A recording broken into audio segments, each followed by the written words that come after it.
Good morning, everyone. Good morning, all viewers, and welcome to the Special Council meeting on November 25th. I will call the meeting to order at 9 a.m. At this time, I would ask for item A, adoption of the agenda, please. Councillor Blatz. Thank you, Mayor Dahl. I move that we adopt the agenda for our special council meeting for Monday, November 25th, 2024. Thank you, Councillor Blatz. I will now call for the vote. Those in favor? That is carried. And for this item 2, special council meeting business, the consideration of the 2025 operating and capital budgets, I will hand it over to CAO Williams. Thank you, Mayor Dahl. Good morning to everyone. So today we're kicking off officially Budget 2025 with the introduction of the 2025 capital budget. I will have a few slides here to go over the high-level concepts we would like to introduce, then hand it over to Director Lindeman to talk through the brief 2-pager she has on top of the decision papers, and then we'll go through each division's project papers. So a timeline of budget, even though we have been discussing it at various iterations the last few months, the ideal timeline starts today on November 25th with capital this Thursday again at 9 a.m. with operating. December 2nd's Committee of the Whole, we hope to bring forward a new business discussion with any outstanding items and a proposed final budget, and then final consideration on December 9th. And then that gives us a bit more time later in December if we do need to come back for a special meeting to reconsider anything. Any day now. Sorry, just there we are. So, as Council saw before, themes that administration built the capital and upcoming operating budget around: infrastructure renewal, service level optimization, and economic growth. In no particular order, but as we know, infrastructure is and was the key feature of all our spending the last 24 months or so. Strategic alignment, the capital budget has a tougher time being a bit more strategically aligned with certainly the first 3 goals, but you'll see a much closer alignment with the operating budget. However, number 4, fiscal practices, balance with a commitment to prioritizing value for citizens. Capital certainly hits on that and offers some questions for consideration on how to interpret and meet that goal, because it's not an easy one. And the concepts that were introduced at November 1st service level discussion, we have reserve building, which is part of that strat plan, the goal number 4 in council strat plan, versus reserve utilization. We'll talk about that throughout today. Right sizing of equipment is a theme that was brought up already, and our asphalt maintenance program, which directly relates to our ongoing infrastructure repair of water and sewer pipes, and how we can do that a bit more cost and time efficiently. Just to remind council, it came up in the last meeting when I was away, and I do believe there is some action I have to return to you on that, but some of the financial challenges, which are, outside of the inflationary challenges we've all faced since 2020, our provincial capital funding has been reduced by $1 million. That's on top of downloading and other funding cuts, from policing to medical responses to fine revenue to summer student funding to downloading of weed control, healthcare, physician recruitment costs, increased borrowing rates, and the list goes on. Water loss and I&I, even though we are making progress, we are hesitant to report on that until we have a few months behind us. So we're hoping for a later spring kind of recap with council, but we're still $1 to $2 million loss in that, certainly in 2024, with hopeful progress in 2025. The Sundial closure, we're getting a better picture on that, because we knew the property taxes were $450,000 lost, but the franchise fees were almost an equal amount. We're estimating at least $300,000 in franchise fees was lost by Sundial's closure.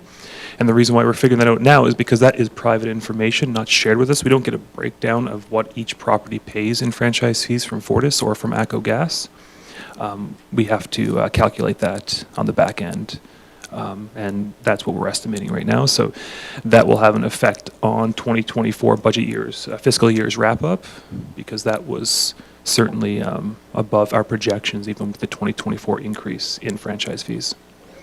And then OFL Limited, of course, the outstanding debt obligations, that is a matter we are still engaged with Treasury on, and at the very least, we are asking for favorable restructuring terms for what's on the remainder of the debt. And best case scenario, we are hoping for some form of debt forgiveness, given that, as our argument goes, OFL was one of the first, so it was the first broadband program community funded in Canada. We were not eligible for the grant funding that you see in some of even our neighbors in Red Deer County, Clearwater County, and many others across the province and country. So there is a case that town taxpayers ought to be given a comparable opportunity that other taxpayers in other jurisdictions in Alberta and elsewhere are now seeing through provincial and federal grant funds.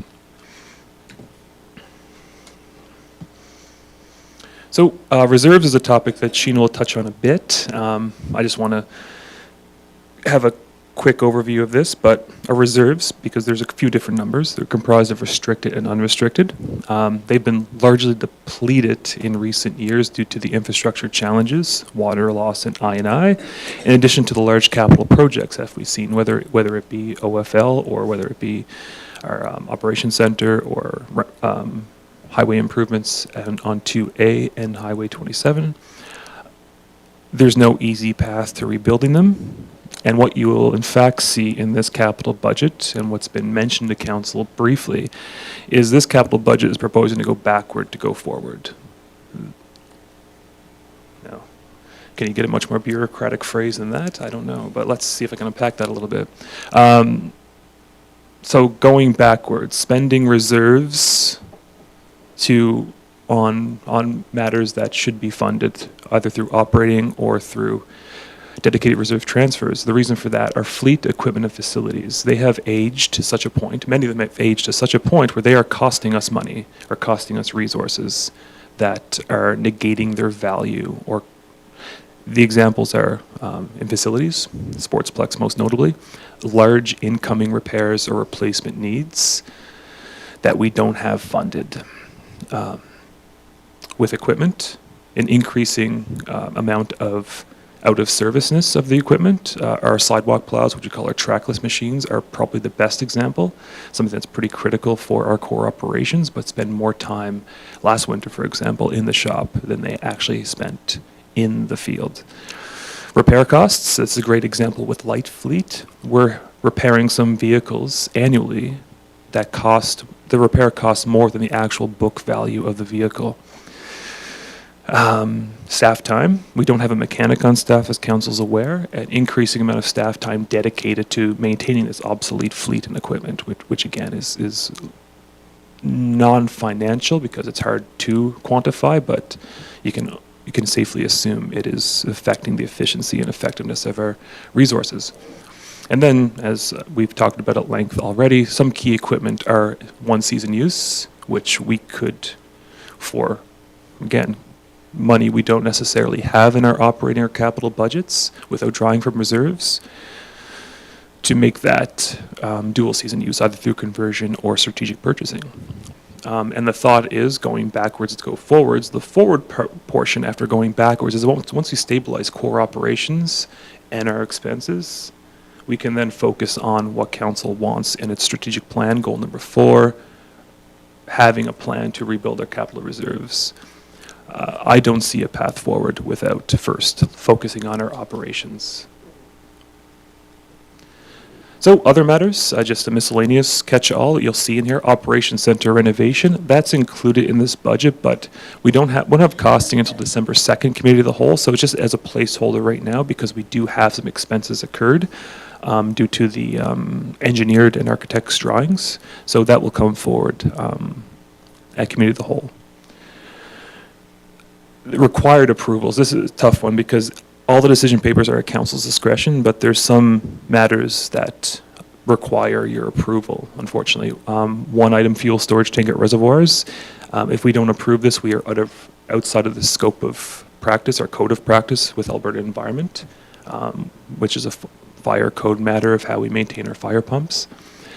Snow plow sanding conversion, which was the, I think it's the Dodge 550, the slip-in sander snow plow to replace the 1-ton. Last week, the 1-ton's chassis frame snapped, and it's now out of service, so we do not have a vehicle to plow black alleys with or to sand parking lots outside of the larger plow truck. So that, I don't see a way around not approving this decision paper, unfortunately. And then the East Garage roof, which is the former ME Garage, which is being utilized by Parks. The roof is about to fail. So there are 3 items that I would say to council, we don't have much choice here. You might have similar explanations once we get to IT as well for some servers that are aging.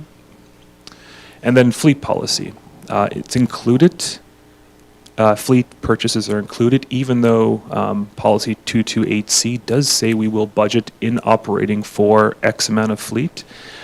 The reason it's budgeted here because we're not, when you see the operating budget, we don't have that transfer built in because we don't have the cash available to transfer yet. So that's why we felt it more prudent to give council that information. But again, a lot of our fleet is aging. We do hope to get to a point where we can make that roughly $100,000 to $110,000 reserve transfer each year to budget for 2.3 vehicles on average we'll purchase, but that's included in here in case you had any questions on why you passed a policy and now you're considering again at capital. So, as my standard disclaimer, today is just meant to introduce and discuss the proposed capital needs, also to gauge council's appetite with the new concepts I just went through, and no final decision is expected, but of course any preliminary direction is appreciated, as we do have several more meetings to unpack, and you only had a few days with this agenda package, so ask all the questions you think you need answered, and we'll bring back what we need to at a future date. And with that, I'll pass it over to Sheena. There we go. Thank you and good morning. So as CAO mentioned, this morning's session will focus solely on the capital budget. The capital budget being presented today is $5.35 million. And this budget has a continued focus on our water loss and inflow and infiltration and equipment right sizing, with numerous pieces of equipment being proposed to help increase efficiencies. I'll quickly run through funding. That is obviously a big part of our capital budget. So our capital is funded in 3 ways, through grants, transfers from operating, which would be either through taxation or utilities, and through reserves. So annually we receive 2 main capital grants, one from the provincial government, one from the federal. That is the local government fiscal framework, which we have an allocation of $1.4 million for 2025. And then the Canada Community Building Fund, which is $586,000. This is just an anticipated allocation as they haven't released yet their 2025 numbers.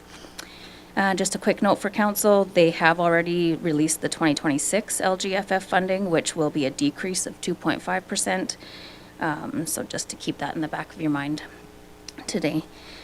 The next way to fund through capital is reserves. So as CAO had mentioned, there are 2 types of reserves, the restricted and unrestricted. Within your restricted reserves, we have operating and capital reserves.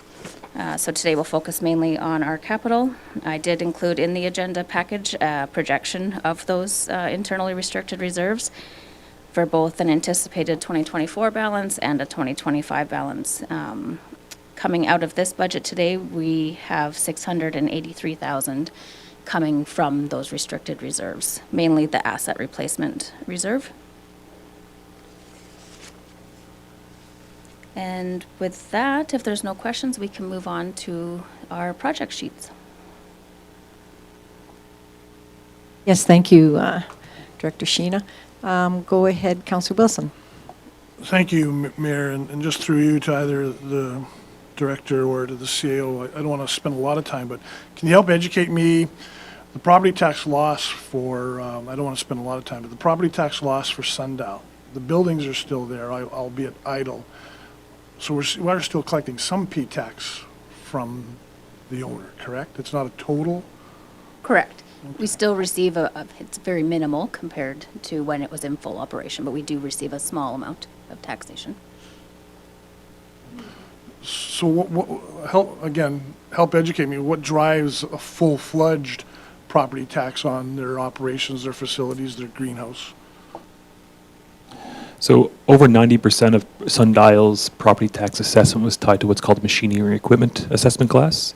And once, not even when that gets removed, once it gets shut off, the value goes to zero. And as long as it's shut off by December 31st of any given year, which was shut off in late December 2023, that goes from 90% to roughly what I think 10%, the value of the buildings, which is around $11 million. So roughly a 10 mil rate applied to $11 million assessment, it's about a 90% loss, which equates to $450,000.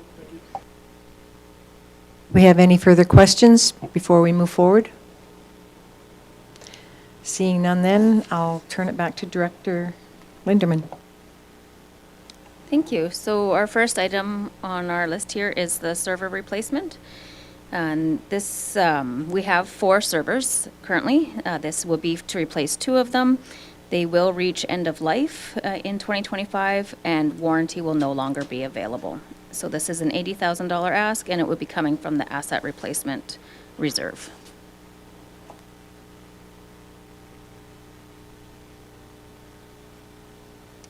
And if there's any questions? Deputy Mayor Cummings? Madam Mayor, with the anticipated move to the operations center and consolidation of IT assets, do we still require 4 separate servers in the same building? It just seems a little, if we had 2 here, 2 there. So we currently have 2 servers at the fire hall, which is our backup servers, and then 2 servers here. So we will take the 2 servers to the op center and still require the 2 as a backup at the fire hall.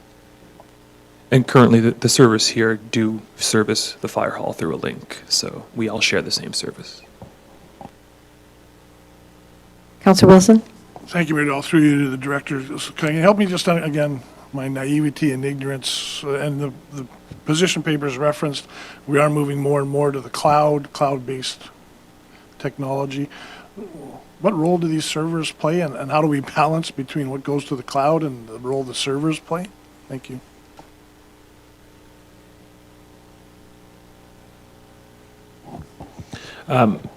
Yeah, and we'll have to get more information because I'm not the best person to ask, but basically there's 2 servers are for redundancy's sake, I believe. We like the servers at the fire hall, our backup servers, we keep some on premise because let's say we have a major failure. The cloud does take time to download all our data, so we try to keep hard copies in place to have a more specific or more quicker turnaround on business continuity. For the other purposes of the solid servers, I'm not entirely sure what we use them for, but I can get that information in short order here.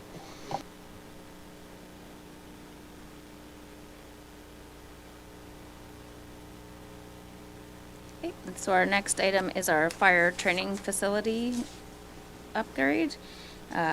This would be funded through operating, and it would be using the funds that are currently generated through the rental of this facility.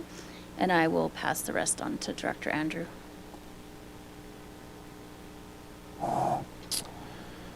Thank you. We're looking for a 2-step funding approach. You can see that 2025 and 2027, some money to reinvest into the infrastructure and facility of our fire training facility out near the ops center. So the background was this facility was constructed through fundraising, so there was no municipal financial outlay at the initial. It was through donations and fundraising through the Firefighters Association, and so it's been operating for over 10 years, and now it needs some maintenance and substantial upgrade to stay current and functional. It's been being utilized by various outside agencies for the last few years, so it is a revenue source for us, and so we're looking to take that revenue generated and reinvest it to maintain its relevance and the interest in external partners to rent the facility, that it meets all of the needs required for training. Does council have any questions? Go ahead, Deputy Mayor Cummings. Thank you. Just from administration's perspective here, when we look at a facility like this, that is a revenue-generating facility that does have continuous operational costs, should we not compartmentalize this unit as it's a separate entity where its revenue goes directly to the maintenance of the facility? Rather than spontaneous capital requirements throughout the period, we can look at saying this facility generates this much revenue every year, instead of putting it into general coffers, putting it back into the facility itself. And any excess goes into reserves for future capital investment. Seems like a better long-term strategy for planning the financial survivability of a facility like this than just haphazardly adding it to the projected capital procedures every once in a while when some money is needed. So I'd rather come up with a plan for continuous funding through its own revenue.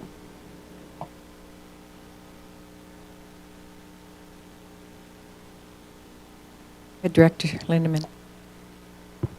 I, just off the top of my head, I have to think about that one for a bit. I can bring that back to the December 2nd meeting, for sure. Thank you. So duly noted by our Director Lindeman. Any other questions? Okay, Councillor Ryan. Thank you, Mayor Dahl. I was just wondering, through you to Director Andrews, what, so this is rented out, this facility is rented out. What does it make? And I'm just wondering what the revenue is from it in order to offset the capital costs of operating. Yeah, so typically, the rental rates have fluctuated a bit over the last few years, and we've had fairly steady use, which has been a great thing. So I would say conservatively, we're probably looking at about $10,000 a year the last few years. That being said, the one thing that it's doing for us that wasn't mentioned previously is that with us having this accredited facility in our location, it allows us or makes it eligible for us to apply for the Provincial Fire Training Grant every year, where we receive $10,000 from the province. And part of that is that the training that we're doing has to be linked to an accredited facility. So if we didn't have this facility or maintain it and we lost that accreditation, then that money that we gather from that grant would be in jeopardy, and it would also cost us substantially more, because then we would have to relocate our members to wherever the closest facility could be to rent. So even though the revenue may not make up for it, it's saving us a substantial amount of money in our training budget. So, but yeah, a few different events in neighboring jurisdictions have rented it on a fairly regular basis, and plan to continue to do that. So hopefully it's something long-term. Okay, we'll go to Councillor Wilson.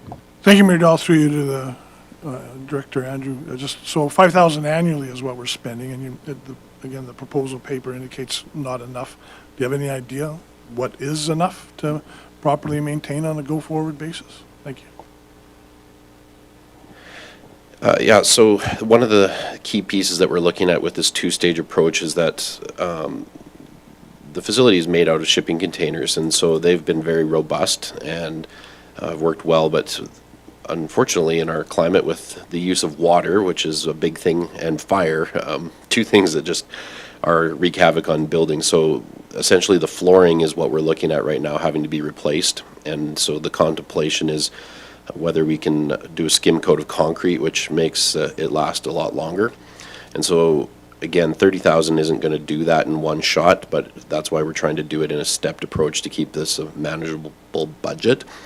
And we've been finding difficulty in getting the contractor that we'd like to get those specific plans and quotes together to into our location to take a look. But based on information that we gathered from other locations that have similar, that's the best guess that we have, is roughly 60,000 is what we're going to need. Thank you for sharing that. I would like to also note that with our Intermunicipal Cooperation Committee, with the region, there has been discussion, I'm going to say throughout the past and perhaps the last year even, economic development-wise, of looking at bringing in training. And I do believe that did occur at one time, did it not, Director Andrew? Yeah, you're correct. So right now, we are the host facility for the Alberta Vehicle Extrication Association Hands-On Training Symposium held every June. Bring about 120 firefighters from all across the province and in lower, or kind of the border region of BC to Olds for 4 days of training, and so there's lots of economic spin-off from that. And any opportunity that we have to host or bring people in with our facility, which has been done several times in the last few years, we take. So yeah, there is definitely some economic spin. Any further questions? Seeing none, we'll move forward. Director Lindeman? Thank you. The next item on here is a supplied air breathing system. This would be funded through the Fire Small Equipment Reserve. And I will pass it again to Director Andrew. Thank you again. These devices are designed to integrate into the use with our aerial ladder truck, where when firefighters go into the bucket of the device up in an elevated state, they plug into the truck itself, and the air they breathe is then supplied through the truck. And so the current devices that we have are antiquated, not serviceable, and they're not the same as the current air packs that our firefighters use.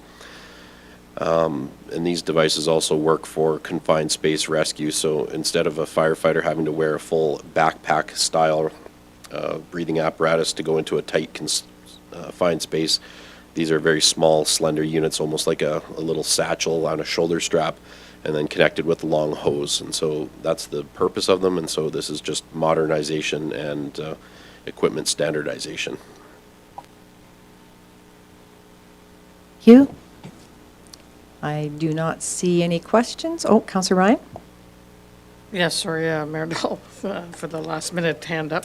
I'm just kind of interested in seeing how the small fire equipment reserve works, because if you take a look on page 3, we have it listed at 19,196, and then this amount here, which would be 19,197, which would mean a total drawdown of that, and then we're back up to only $3,000 in the December 2025 at the end of the year. So that's all we're putting back into that reserve is the $3,000. So could you explain to me how that works? So this reserve was created based on our previous fire agreement. Now with our new fire agreement, we are drawing down this reserve because it's no longer needed as part of the agreement. So previously we would transfer revenues into this account and then share capital costs out of there. Now it's done through a payment we make right to the county through our operating budget, giving them a portion of our revenues. So anyways, the first two numbers are a rounding issue in Excel. That's why it's up $1. Okay. And then the cost of this is bringing it down to that $3,197. All right. Okay, thank you. You can see how I was confused. Further questions? We'll move then to thermal imaging. So next we have our thermal imaging camera, and this again will be funded through operating, and I will pass again to Director Andrew.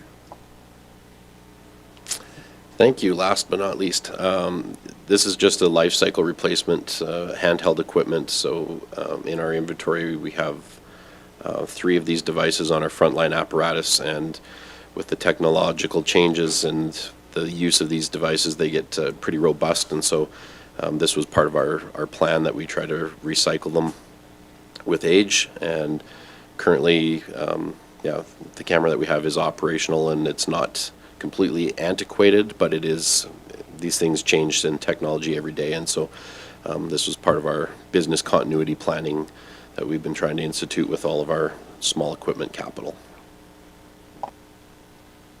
Thank you.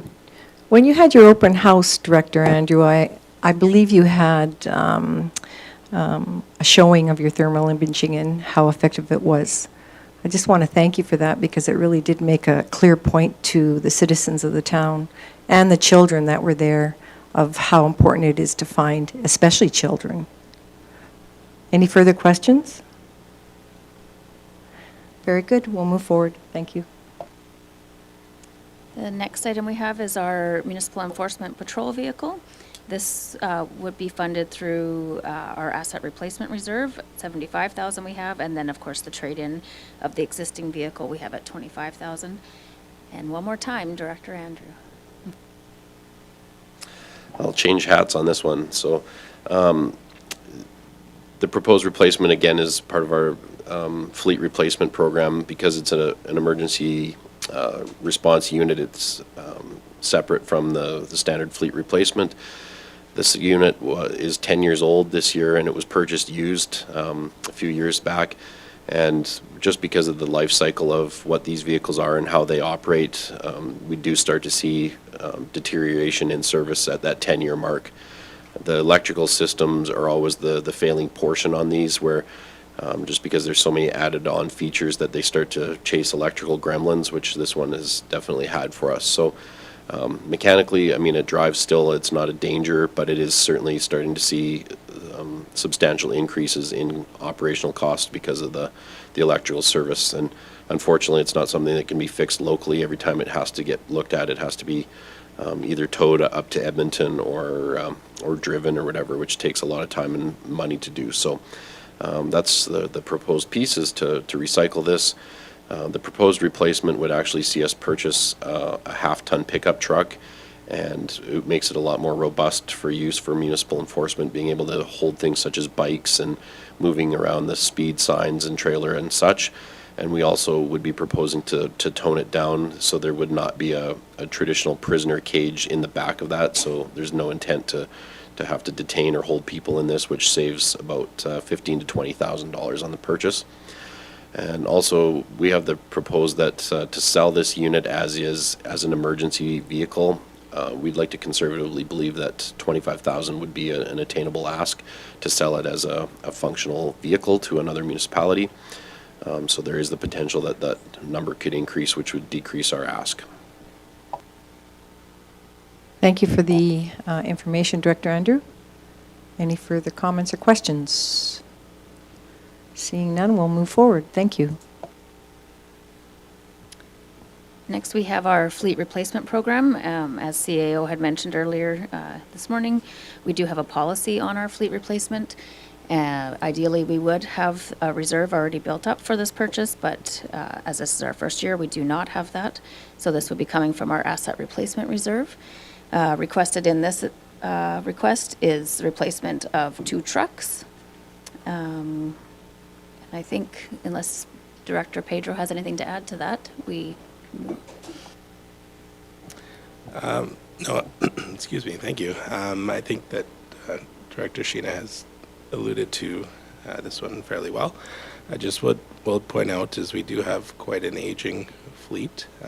A lot of our trucks are patched, and we are reserving for in-town use only. So it is quite due that we are looking at this asset renewal in general, and trying to replace those pieces of equipment and trucks. Thank you. Any questions to Director Pedro? Councillor Ryan? Thank you, Mayor Doll. Through you to Director Pedro. I was just wondering, so $100,000, that's going to get us 2 trucks? Seems a little low. Yep, we have received a few quotes prior to submitting this budget sheet. They are around that $100,000 mark. Those are for new vehicles. The intent going forward would be to actually look at used vehicles. So we're hoping that it comes in around, if not less than this $100,000 ask. Thank you very much, and I'm glad to hear you say about used vehicles, because I've been harping on that for 7 years. Thanks. Councillor Blatz? Thank you, Mayor Dolan, through you to Director Pedro. So with these used type vehicles, though, we would still be looking at ones that would have some type of a warranty, correct? If we could. Something that's not going to nickel and dime us down the road. And also when it becomes a safety issue. I believe that we had due diligence to start looking at the replacement of these types of vehicles. Yes, absolutely. When I say used, it would be in the max 2 to 3 year old mark. You can get some fairly good deals in that range. Thank you. We can move forward. Next item on our list is the single axle slide-in sander and dump box. This would also be coming from our asset replacement reserve, and I will pass this to Director Pedro. All right, so this is in keeping with our theme of becoming more efficient with our equipment. We currently have a single axle 3-ton truck, and it has a dedicated sanding box attached to it, which means it's only suitable for winter use. Now we are looking to reconfigure that unit, adding a box with a slide-in sander that can be removed, and thereby making it usable all year round. This would address quite a few issues. Our departments down at the Ops Center, we struggle, particularly in the summer, where there's not enough trucks to haul material around.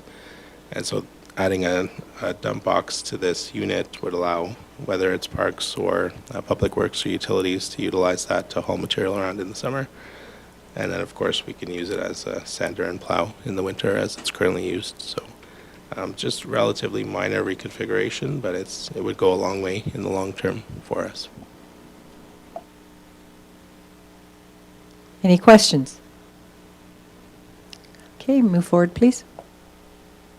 Our next item is the smooth drum roller, and this would be funded through the Local Government Fiscal Framework Grant. Again, Director Pedro. Okay, thank you. Quite a lot to unpack on this one. My overall theme here is to spend a little bit of money to save us money going forward. And so what we're proposing is actually buying approximately a 49-inch double drum smooth drum roller. The intent of this purchase is to allow us to do a large majority of pavement patches in-house. So as you can see on page 2, we have provided a breakdown on the number of IR patches that we completed this year, which is 502. It's not that number, to be honest, is not an efficient use of the IR paver itself. We estimate we've spent approximately 251 hours utilizing that machine. Generally, IR pavers aren't used for anything more than 1 or 2 burns, as we call them. It typically takes at least 30 minutes on a good day to actually have that patch warmed up. And so it takes a lot of time. So switching to a more traditional method, which is why we need the smooth drum roller, would be a removal and replacement. So in that case, we would actually saw cut the asphalt, remove it, prep the area, import the asphalt with our own trucks in the tandem or the single axle, and then we would place it with the skid steer, rake it out, and then pack it with the smooth drum roller. And that would take care of a large majority of the IR burns. Now, more importantly, what this smooth drum roller will do is actually allow us to internalize a lot of the large pavement patches that we've been doing. So we've estimated, based on the utility digs, the pathways, and the large pavement patches, which we completed in 2024, which was 31 locations, we could do 28 of those locations in-house with this machine. And to give council a reference, between those 3 different scopes of work, we've spent about $413,000. So it's quite a bit of money. Of course, when you're contracting out these types of services, you're paying for mobilization costs, labor costs, equipment costs. So there's quite a premium to doing that. But of course, contractors have the appropriate equipment to do so. Now, if we break down what those 28 of those 31 locations actually look like, it's only about 379 tons of asphalt. Now, when we break down what the town's cost for asphalt is, which is about $105 per ton, that brings the asphalt cost for those 28 locations at around $40,000. So assuming that we had our own smooth drum roller and we handled those 28 locations internally, our only hard cost per se would be that $40,000 in asphalt. Now, the benefit of that is obviously a huge savings of roughly $193,000 if we're leaving some money for large pavement through a contractor, which we're estimating is about $180,000. So we're looking at about $193,000 that we could potentially save based on the 2024 program. So in 2025, I just wanted to give council a breakdown of approximately what that would look like. And so we would internalize doing pathways, utility digs, and asphalt repairs. And then we've left some room for contracted large pavement patches. Now, the other side of this as well is actually being able to complete the utility digs in-house.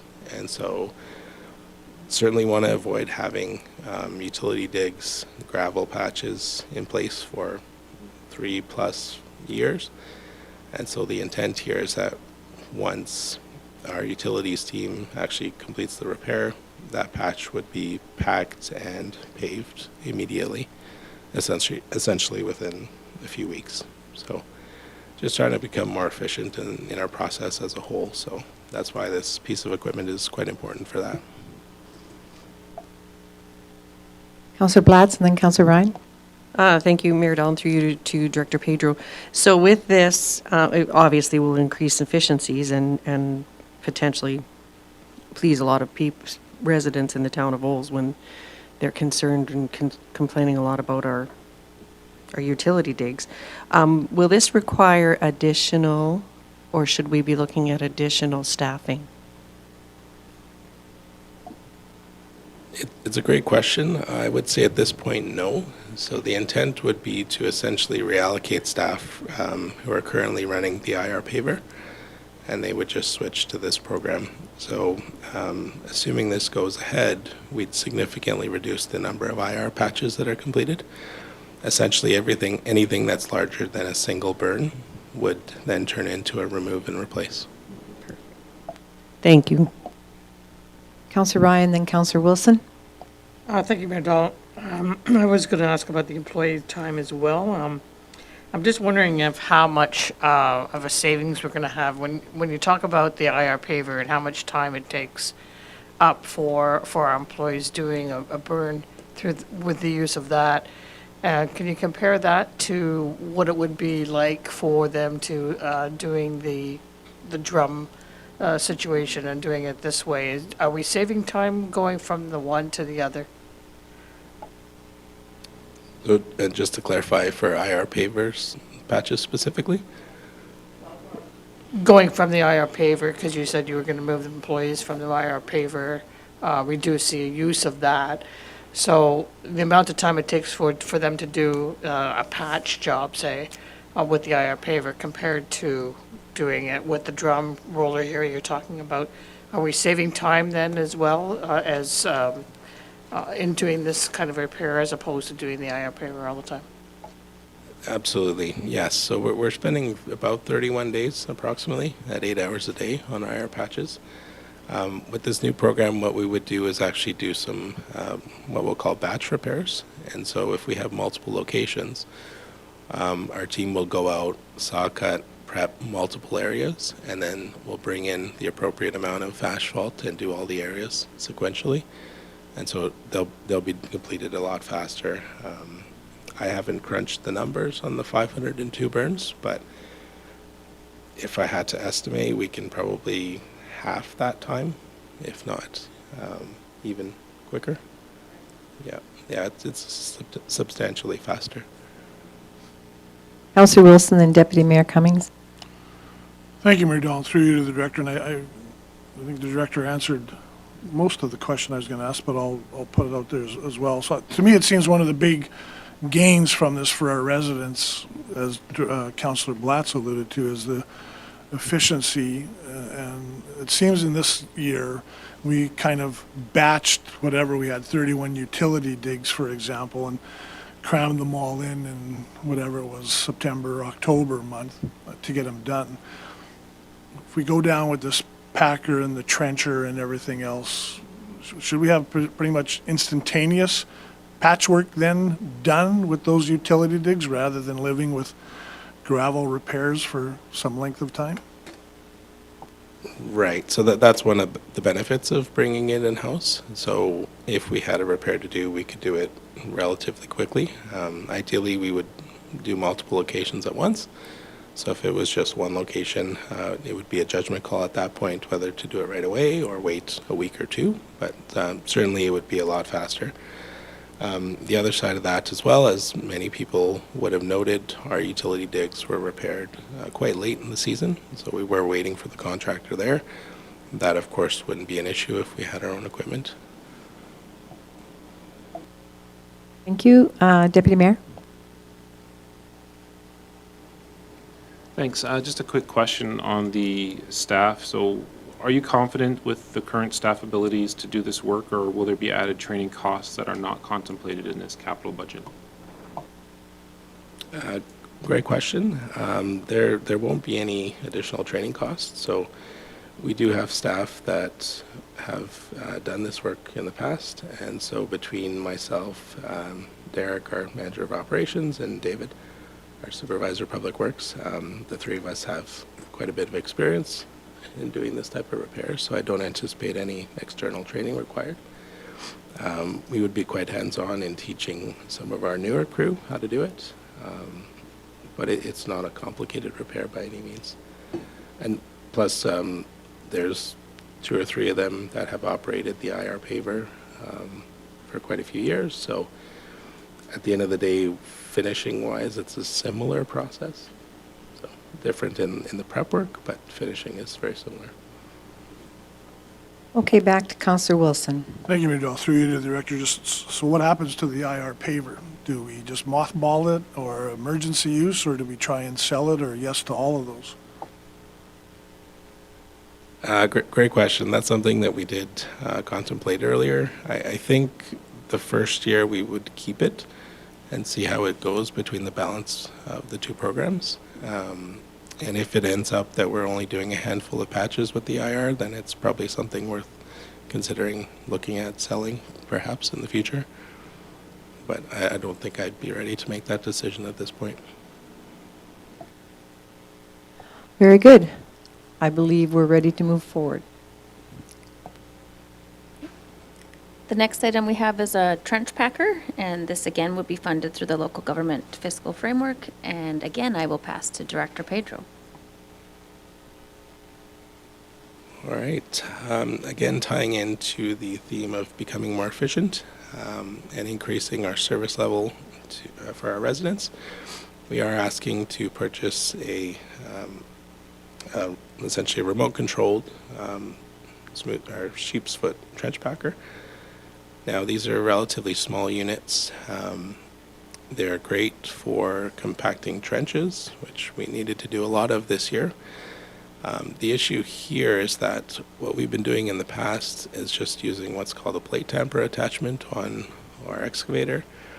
That type of compaction is quite inconsistent. It really depends on operator skill, and it's quite a bit harder to achieve full compaction when using that type of machine, that type of attachment. So the benefit of this particular unit is that it's similar to what you would see on a road job, except it's sized for trenches, and then it would compact sort of going back and forth, so you'd have a pattern of compaction in the trench. And ultimately what that's going to do is going to give you a much greater subgrade, and then one that could facilitate paving immediately after. So we starting to get away from that old adage that we need to leave trenches for many years to have the subgrade settle. From an engineering perspective, that's really not necessary, assuming that you backfill and compact appropriately. So this piece of equipment is key to that process there. And I will note that we did start renting this unit towards the latter half of the season. And so it costs roughly, I think it's about $500 a day to do that. Now, we didn't use it for all of our 24 utility repairs there, but we would accrue those costs in the future if we were going to do it with the packer.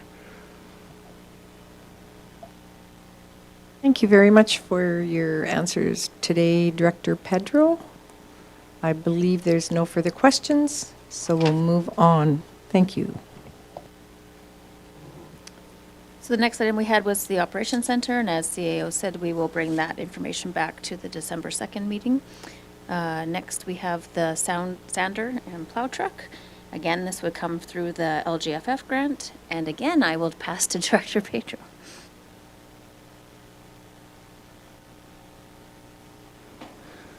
Thank you again. So as the CAO alluded to earlier, this budget sheet has taken an increased priority for us. We had a 2005, I believe, unit that was being used as a sander and a plow, and it was primarily used for lanes and alleys and for some parking lots. That unit has since, quite literally, the frame is split in multiple locations, so it's not roadworthy at this point.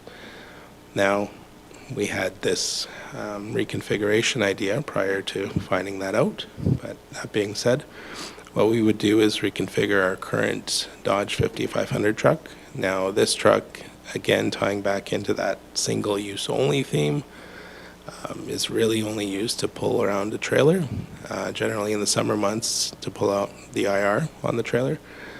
Now, we want to get away from that and be able to use that truck all year round, and this reconfiguration would allow that. So we would put on a small dump box with a slide-in sander and look at attaching a plow to the front. And then it would obviously provide us that service level there to sand and plow in tighter areas. Councillor Ryan. Thank you, Madal. Given that we already have a lot of snow out there, would we need to expedite this? Because obviously that piece of equipment that we had been using is not roadworthy, you can't get it on the road. What is is there not an immediate need for this right now? And what is the availability of this particular piece of equipment, and can we get it on the truck and in use ASAP? Certainly, yeah, there would be an increased need for it sooner than later. In the interim, we are using what we call our single axle that has the plow and the sander on it to try and get into those spaces. Now, in terms of the question of outfitting the 5500, that's about a 6 to 8 week process by the time you get the attachments and get it into the shop for outfitting. So it wouldn't be immediate anyway. So we'd have to make do. So, yeah. Questions at this point? Go ahead, Councillor Wilson. Thank you. So I think the answer is obvious, but in this case, this would be purely strictly for road maintenance. It would not be compatible for trails and pathway maintenance, or would it? No, this truck would be much too large for trails or pathways. Yes, Councillor Ryan.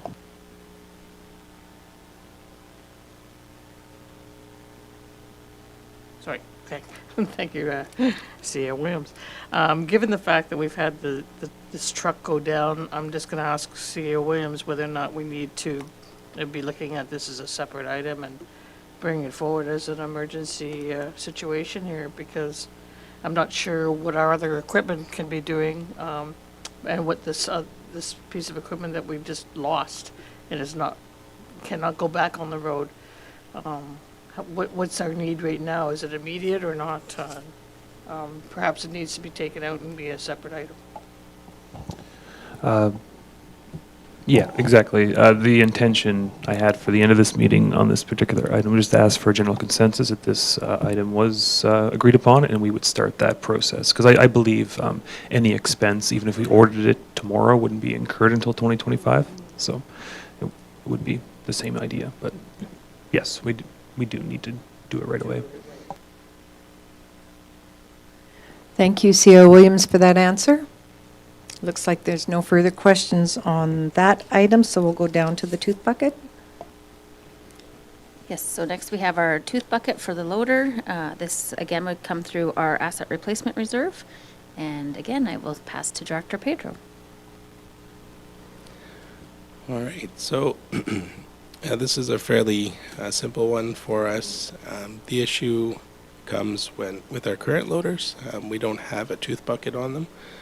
And so when we are dealing with material stockpiles in the winter, or when it gets colder, it becomes quite the challenge to actually dig through them and get material out.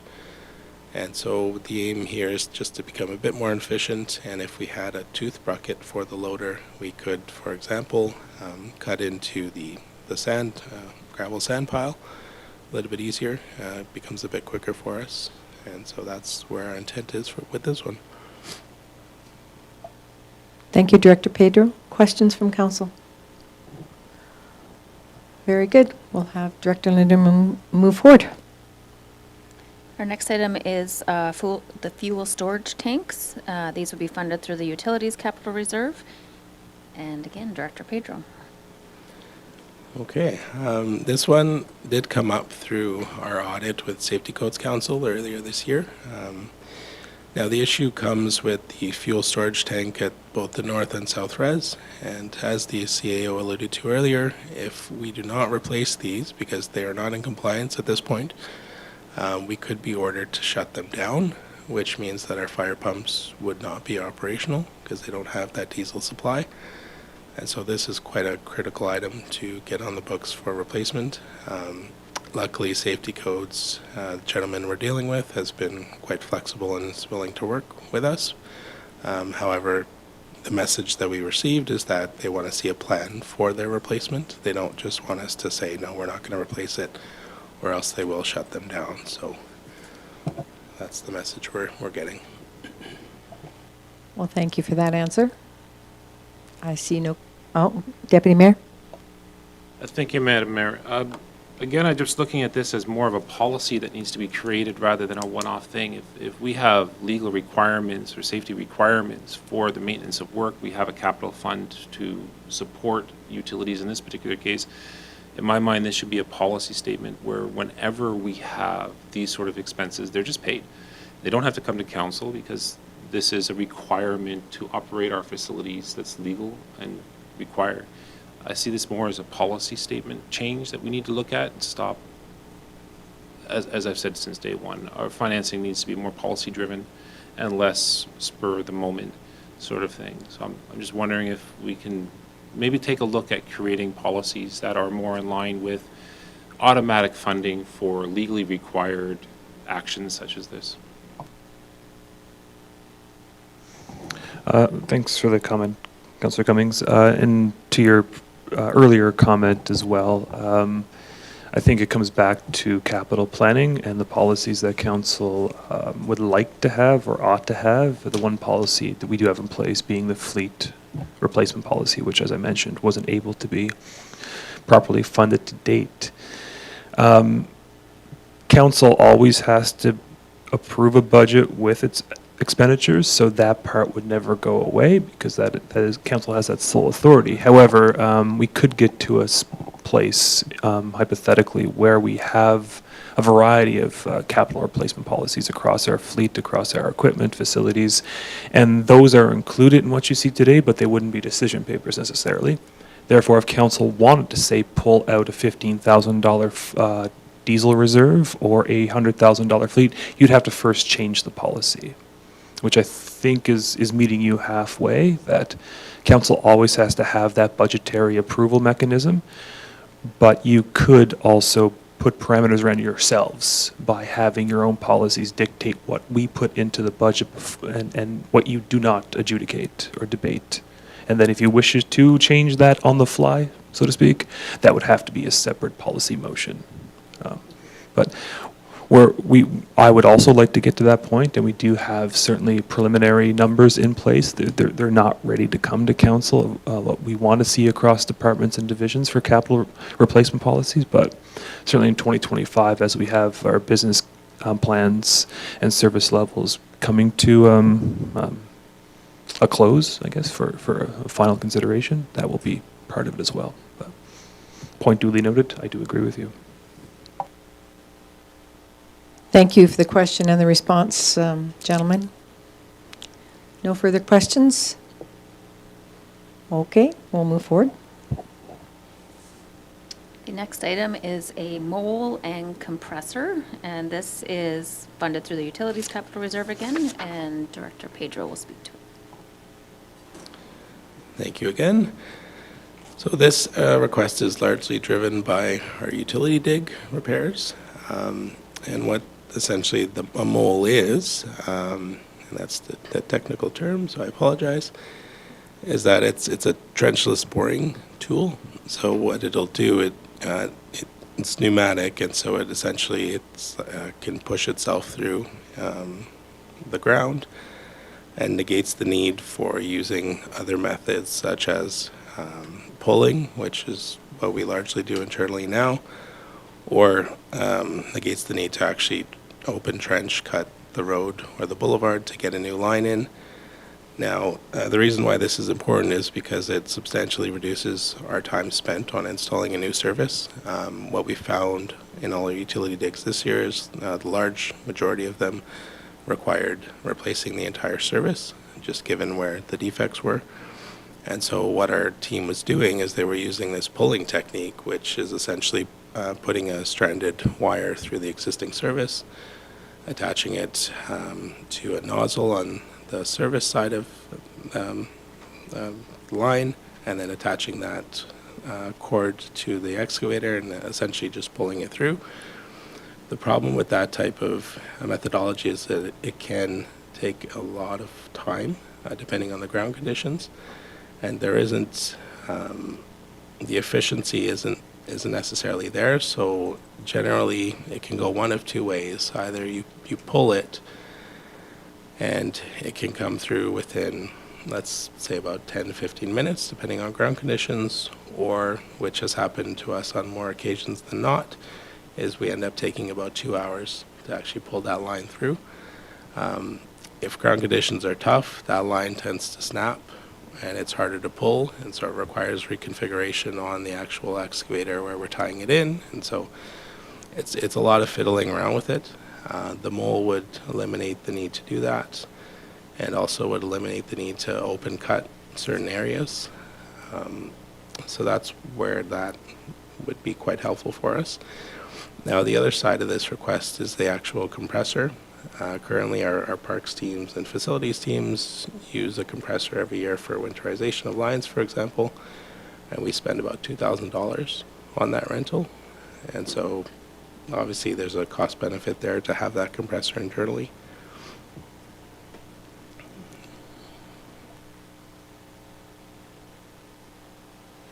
Thank you. Any questions? Councillor Ryan? Just a question with regards to the compressor. Thank you, Merdal, through you to Director Andrew. Sorry, Director Pedro. I was wondering, the compressor that you just mentioned you were renting, so that's $2,000. This compressor is $25,000 you're talking about. What is the upkeep of that kind of equipment, and is there, I know it says here about the minor equipment maintenance, but I'm just wondering, long-term, is something like this, how long does it last? Is it a piece of equipment that's only going to last a few years, or can you give me a little bit of idea of timeline and maintenance going forward past the first or second year? Oh, for sure. So this type of unit is, it's a pull-behind unit, so it is mounted on a little trailer and has its own wheels. Generally, they're relatively maintenance-free, so aside from fuel costs or fittings or connections that may go down. There isn't a lot, to be honest. Generally, I would see these lasting for 10 plus years. Just with your average generator maintenance, it's not a ton, I would anticipate. Thank you for that. Deputy Mayor? Thanks. I'm just trying to picture this mole piece in my mind. When I see the vertical digging units that are out and about town, for instance, Shaw is doing a lot of vertical digging right now. It's very similar in design to that trailer device that comes along, right? Not quite. So those will be like the Ditch Witch units that you're seeing, right? So this wouldn't be as robust as that type of machine.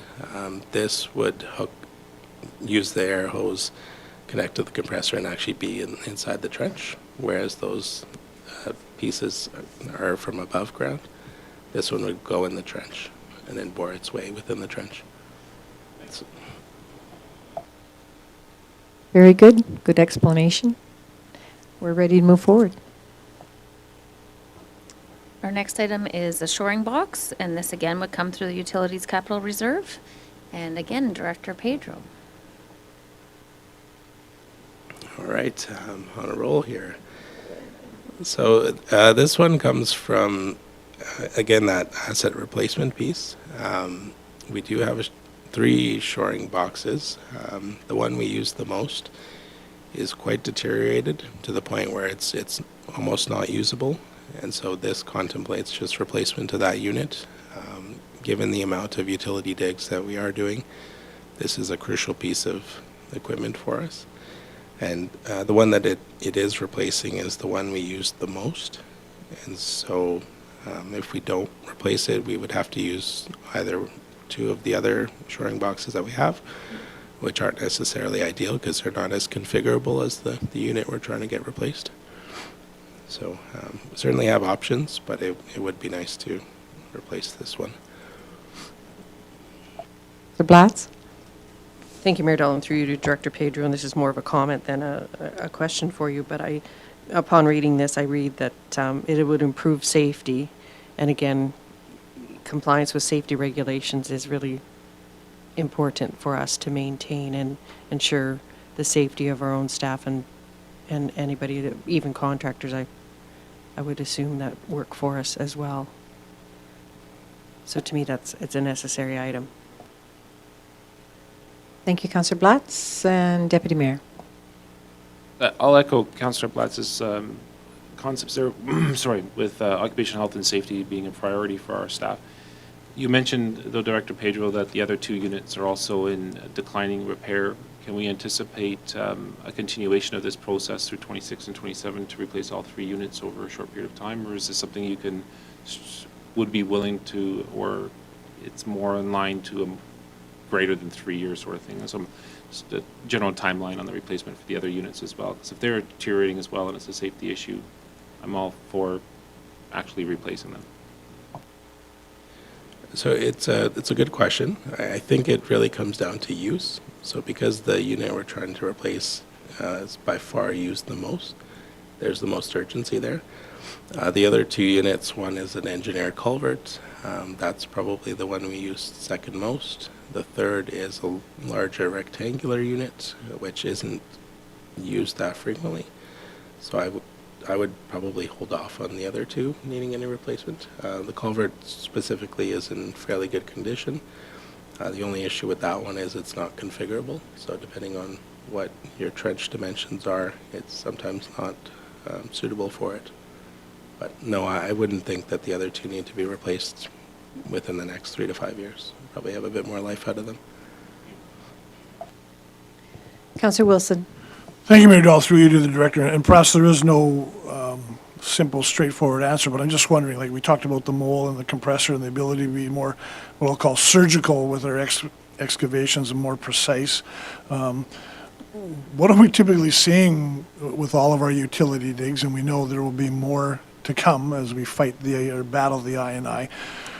Is it very haphazard in terms of mass excavation versus our ability to be very surgical and precise, what I'll call, as far as an excavation, or is it all over the map?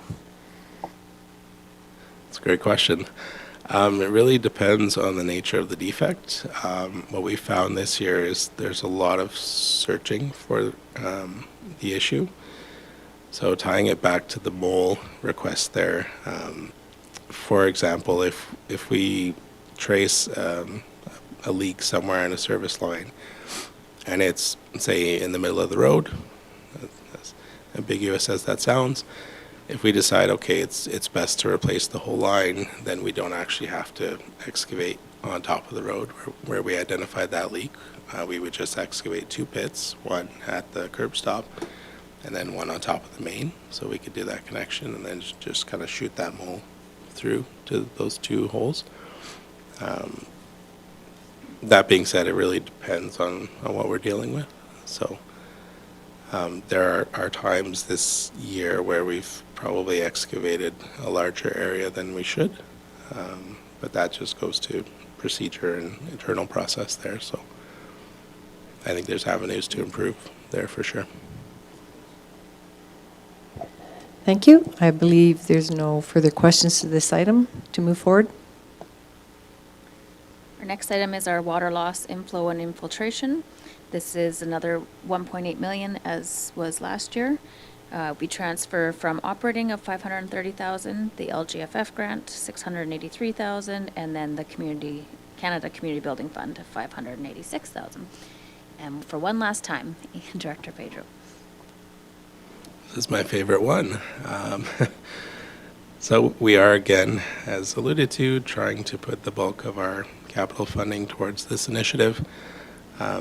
As we have seen in the latter half of this year, we've made quite a bit of progress, so we're hoping to continue that progress into the coming year. We have provided a rough breakdown on what we intend to use that allocation for, split between the water loss and inflow and infiltration side. So we're doing much of the same as we did this year. Things leak detection, meter replacement, etc. Continuing that CCTV inspection program, which has been incredibly beneficial for us this year. So much of the same, but it's getting down and doing the dirty work. It's been important for us. Thank you, Director Pedro. Just a note, my administration passed on a message to me too, which I got back to yesterday. And I wanted to pass it on to you because they were very, very pleased to see the work that's being done in the town and in this area especially.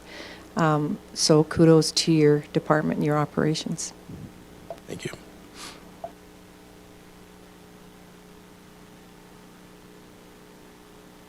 Want to have a question over there? Councillor Blatt, sorry. Your computer's higher than you. No, that's okay. Thank you, Mayor Dahlin, through you again to Director Pedro.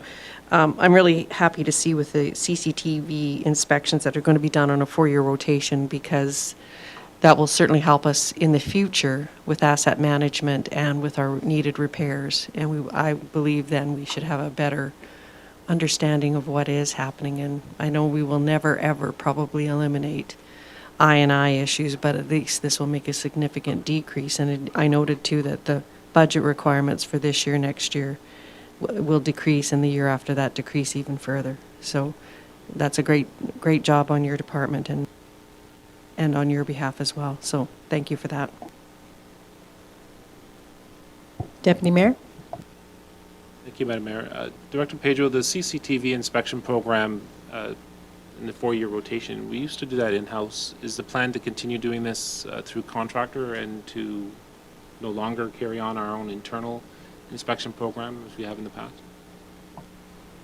So this would largely be contracted out.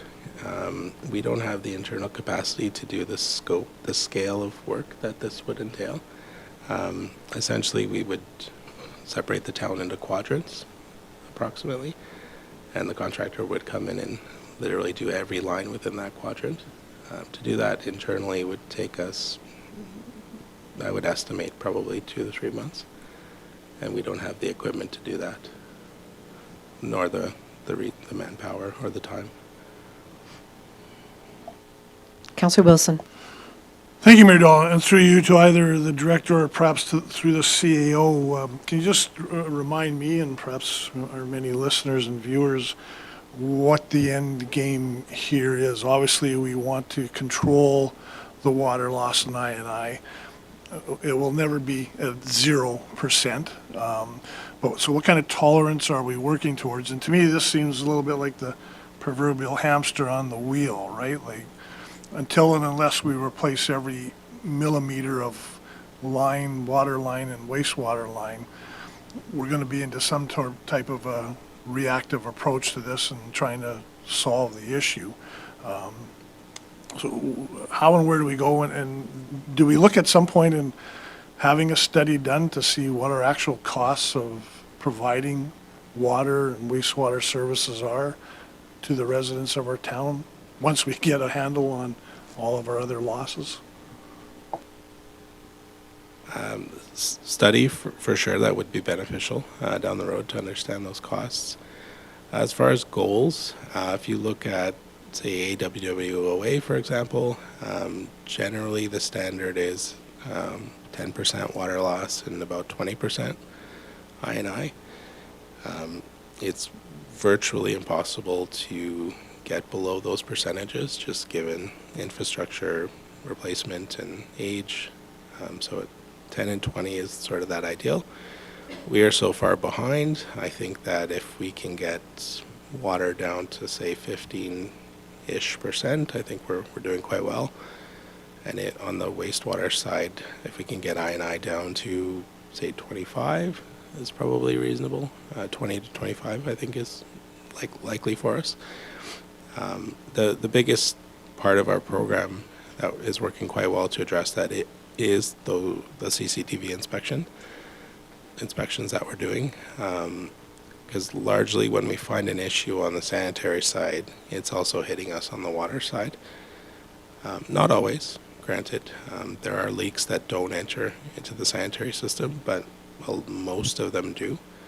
And so just having that information, understanding where our needs are, generally hits us on the positive side of both problems. So, Leo Williams and then Councillor Blatz. Thanks, Mayor Dahl. And just to expand on what Dr. Pedro said, in terms of your question, Councillor Wilson, in percentages, certainly I would agree with Dr. Pedro. But as noted several times in the last few years, the roughly $2.4 million we're losing, that's not only like cash out the door, it's depleting our reserves, it's depleting our ability to fund our deep service replacement program, which we hope in 2026 we can return to. So the goal right now is to fix the acute problems we're seeing. The problem is we don't have a good understanding of how many problems there are. So if I had to put a benchmark in place, it's to finish CCTV inspections, to complete those repairs, and then through our ongoing but still early asset management program, have a recurring management plan in place to not only get to, whether it be 15% water loss or 10% water loss and 20% I&I, but to maintain that. Because things, it's not just the 40% or 30% in the respective losses we're facing.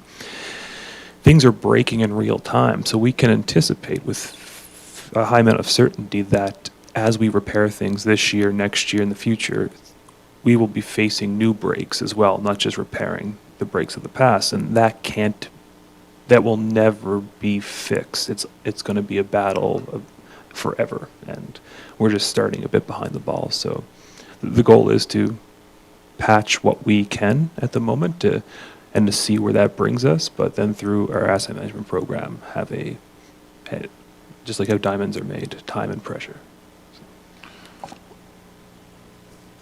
Okay, Councillor Blatz was next, and then I'll let you go. Councillor Wilson. Thank you, Mayor Dahl, and through you to Director Pedro. You mentioned an acronym. I'm sure that's the Water for Life program that you were speaking of, was it? No. Yeah. American Water and Oh, okay, sorry. Wastewater Association. Okay, just for clarification there. Secondly, with our water loss, particularly in light of this past year with drought conditions and concerns with drought, Is there the potential for grant funding for this program, or is it because it's an existing issue that we have, there is no available funding for the future for to help us with some and mitigate some of these repairs and losses that we have? Is anybody, maybe that's not a question for today. Or, Sure. okay, thank you. I can take that one. The short answer is no. There's no grant funding, but when we met with the Minister of Environment, Rebecca Schultz, this fall, one of our asks was to, bringing her water loss data and asking that, in light of drought conditions and the need to preserve potable water, we're losing upwards, I believe, of a couple 100,000 cubes a year of potable water, that ought to be made eligible through whatever funding. Environment's not big on funding, but certainly Alberta Transportation Municipal Affairs offers municipalities. So we're hoping we see that linkage between municipalities that have a high water loss like ourselves and the availability of availability of capital programs.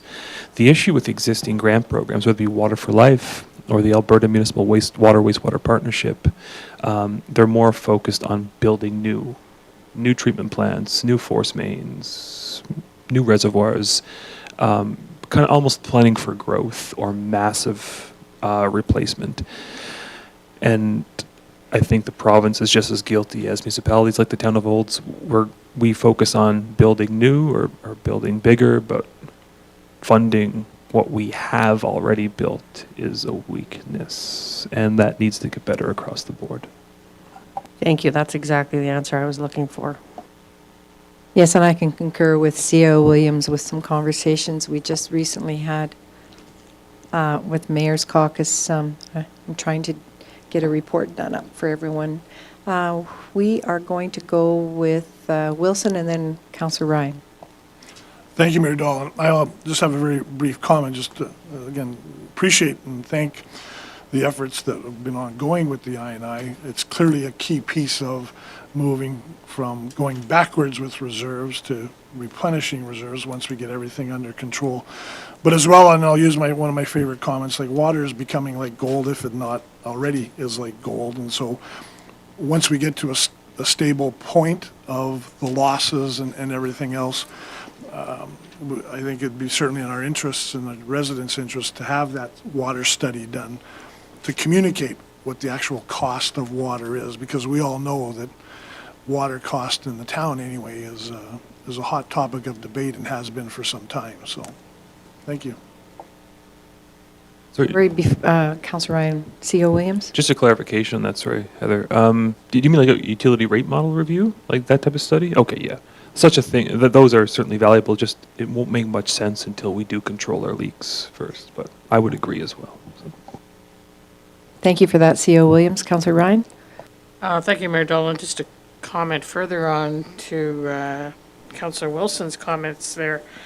It's not just the dollars and cents either. It's the environmental impact and how much we're losing. And so, to me, that is almost as a greater concern to me because of what the impact is on the environment, and that needs to be addressed. Anyway, that's not my question. My question is, I see here with regards to sanitary main relying at 600,000, and I know that this is an annual program that we've been doing.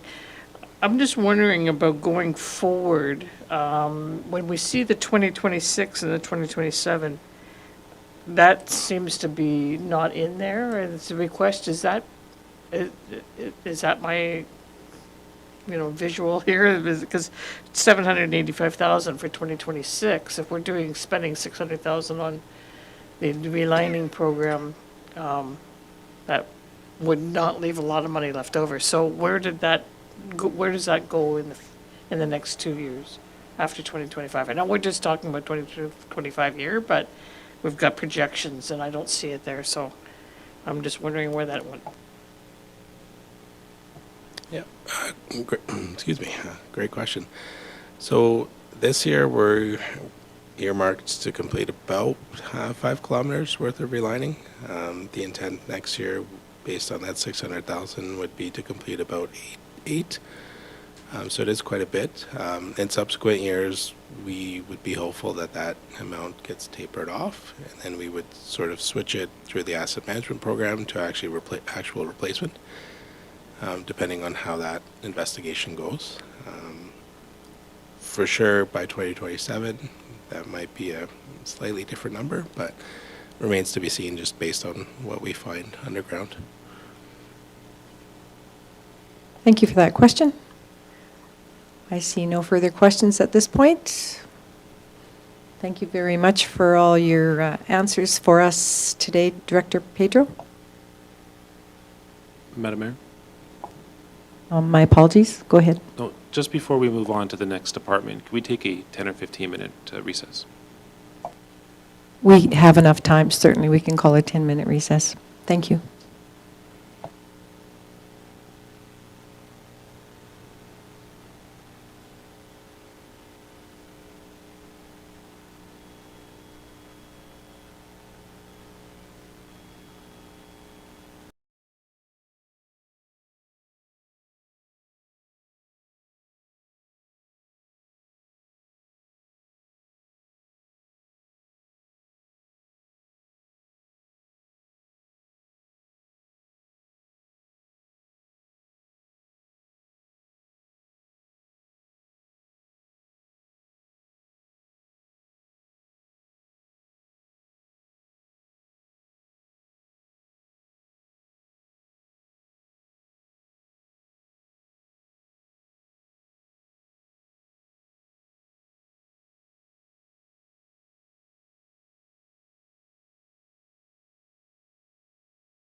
Okay, thank you. Thank you. We're back to our meeting, our special meeting, and we will continue. We are now at cemetery column. Thank you. Thank you. So I'm going to actually quickly just bring it back up to the server replacement and Councillor Wilson's question. I was able to get a little bit of an answer for you. So what we are replacing, as I said, was 2 servers. One is our main server, and the next is the backup that goes with that. So they're kind of linked, the two servers. And what they do is create access to our network for all of our employees. So without that, no one would be able to log in, or I guess I should say everyone would be able to log in and access our files. And this is what helps create that security and controls our buildings and such.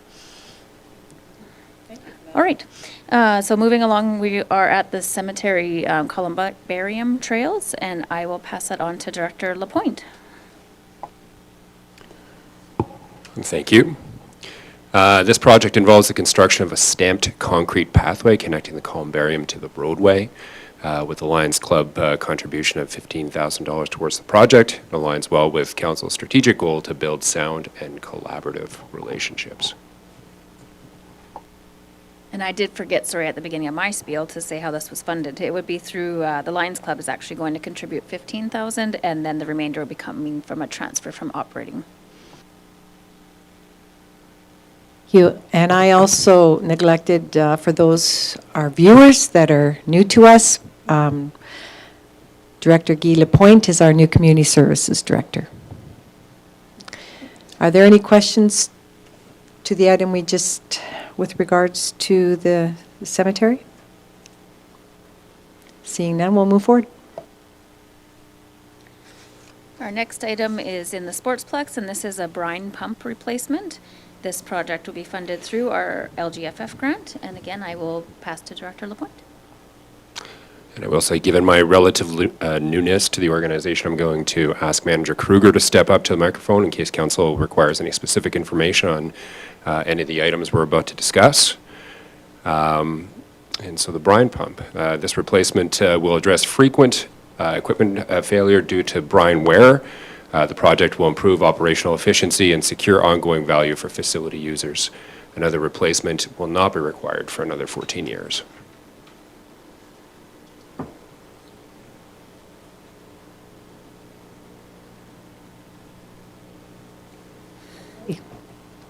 Go ahead. Are there questions? Well, did you want to talk anyways? Sure, it's just the brine pumps are critical for the ice plant, and as alluded to, their replacement is done every 14 years, so they are actually past due. And given that we have extended our season and doing spring ice now, this is part of keeping up top of everything. Thank you for that. That's something I just learned. Every 14 years, they're to be replaced. Very good. Okay, let's move forward.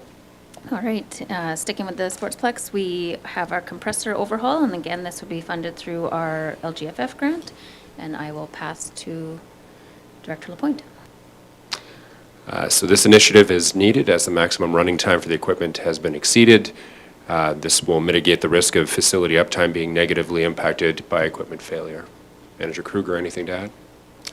Sure, yeah, it does say compressor overhauls. It actually is compressors. We have 3 of them, so all 3 will be done at the same time. And this is also part and parcel paid through the curling club. Throws in some money for, because one of the compressors is theirs. But again, this is another needed 900 hours of service. We are kind of going over that now with our spring ice, so kind of it's usually highly recommended, and we usually hit this every 3 years. Okay, we have 2 questions. We'll go with Councillor Ryan, then Councillor Wilson. Oh, thank you, Mayor Dahl. I just have a question with regards to this particular item. I guess it goes along further from what Councillor Cummings had mentioned earlier about policy, and I'm just wondering to the CAO whether this would be something that you would consider part of that policy that you were talking about earlier. Seems to me that if this kind of overhaul is required at 900 hours or after 900 hours, it should automatically be a trigger point to say this is something that's going to need to be done. So like this sort of builds off of what Councillor Cummings had mentioned earlier, and I think that that's a good idea to have these kinds of policies in place for this kind of work. Would that be something that you would look at to include? Thanks for the question, Councillor Ryan. Yes, that's exactly what we hope to do as well with our facilities. The Sportsplex is a bit of a special case, as I do owe you, hopefully sometime in the spring, a 10-year plan, as was alluded to in the consultant report a few months back, that we do have, 10 years before we need to make a really important decision. Well, 10 years of operating the current Sportsplex before you need to make a really important decision, which should probably come in the next 2 years. And within that 10 years, yeah, we do need to plan out exactly what the costs are going to be for it, but also, like the compressor or the brine pump, what the cost of operating this facility long-term is going to be. But long answer, longer. Yeah, we do want to make this a standing kind of policy replacements schedule. Good, look forward to that. Councillor Wilson? Thank you, Mayor Dahl. Just a fairly basic question or two. These replacements of the brine pump and the overhaul of the compressor, they can be done without interruption to normal operations, I assume? And then my second question, if I'm allowed, thank you, is there a chance once you start to do this work, kind of once you open it up, and that other things could emerge that need work, or is this pretty simple routine? Thank you. The brine pumps themselves are a swap out, so you're replacing equipment with equipment. The compressors are something that's done during the summer, and same with the brine. This is all done during our shutdowns during the summer, so there is no disruption or anything. So. Councillor Blatz? Thank you, Mayor Donald, through you to CEO Williams. I'm going back a little bit further to what Councillor Ryan has just stated in your answer. Would this type of a policy be linked to some type of asset management, and would council then in the future see an overall policy and asset management plan so that we would have a better idea going forward for a 5 to 10 year replacement program or capital asset program? Thanks for the question, Councillor Blatz. Yes, facility maintenance schedules and funding is part of an asset management plan. And we do hope to have that for each department, facilities and Sportsplex being departments of their own. The key problem is always going to be there's going to be far more needs than there are dollars available. So the asset management plan we'll see that over the next few years being put in place is it does come down to what level of funding council can allocate. Because in theory, it could bring you a capital budget that has no decision papers because there's no money to spend because it's already allocated, right? But there's always going to be those outside of the box needs as well.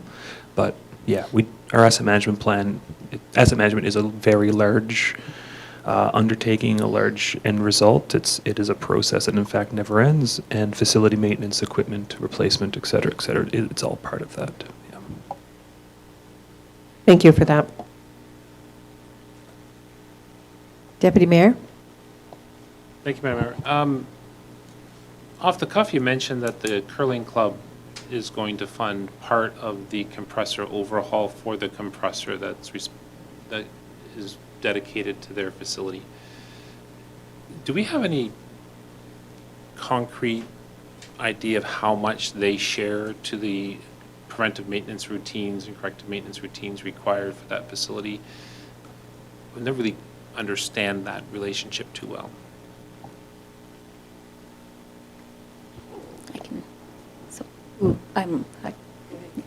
So we do have an agreement in place with the curling club. I don't know the exact off the top of my head, but they pay for anything that is directly to do with their ice plant. They pay 100% of the cost, and then they pay a portion of our ice plant costs. So for this particular case, because this compressor is specifically for their ice surface, they would be covering 100% of the cost of the overall of that particular piece of equipment. according to what you just said. The question then becomes, is the $60,000 total on this bill the cost of the remaining 2, or is it still the cost of the 3 with 1/3 of that coming from their budget and 2/3 coming from our budget? I wasn't aware at the time of doing this that this was a curling club compressor, so I would look to Director or Manager Kruger. To my knowledge, one is, but I can double check that. But and it would be if it's the 100%, or it's usually 20%, depending on if it's shared. Thank you very much. And no further questions, so move forward. So the next item we have is our east-west ramp replacement. So this is a few projects in one paper here. It all is funded through our LGFF grant, and I will pass that again to Director Lapointe. So as mentioned, this is 3 projects in one, the east ramp, the west ramp, and the retaining wall. And this work will address the deteriorating condition of the existing infrastructure and ensure safe access to the facility. Manager Kruger, anything else to add? Yeah, and along with that, the west ramp was due to be replaced this year. We had to swap that out when we had the emergency repair on the auxiliary roof. So we did not proceed with that, so we're looking to put that into 2025. And then also on the east side, we have a retaining wall and a ramp that is deteriorating. Unfortunately, those two have to be done together because of the retaining wall sits on top of the ramp. So those are and these kind of came out in the BCA, the Building Condition Assessment, as a need of repair, so. Thank you. Any questions? Thank you for sharing that. We'll move forward, please. All right, the next item is a replacement power panel.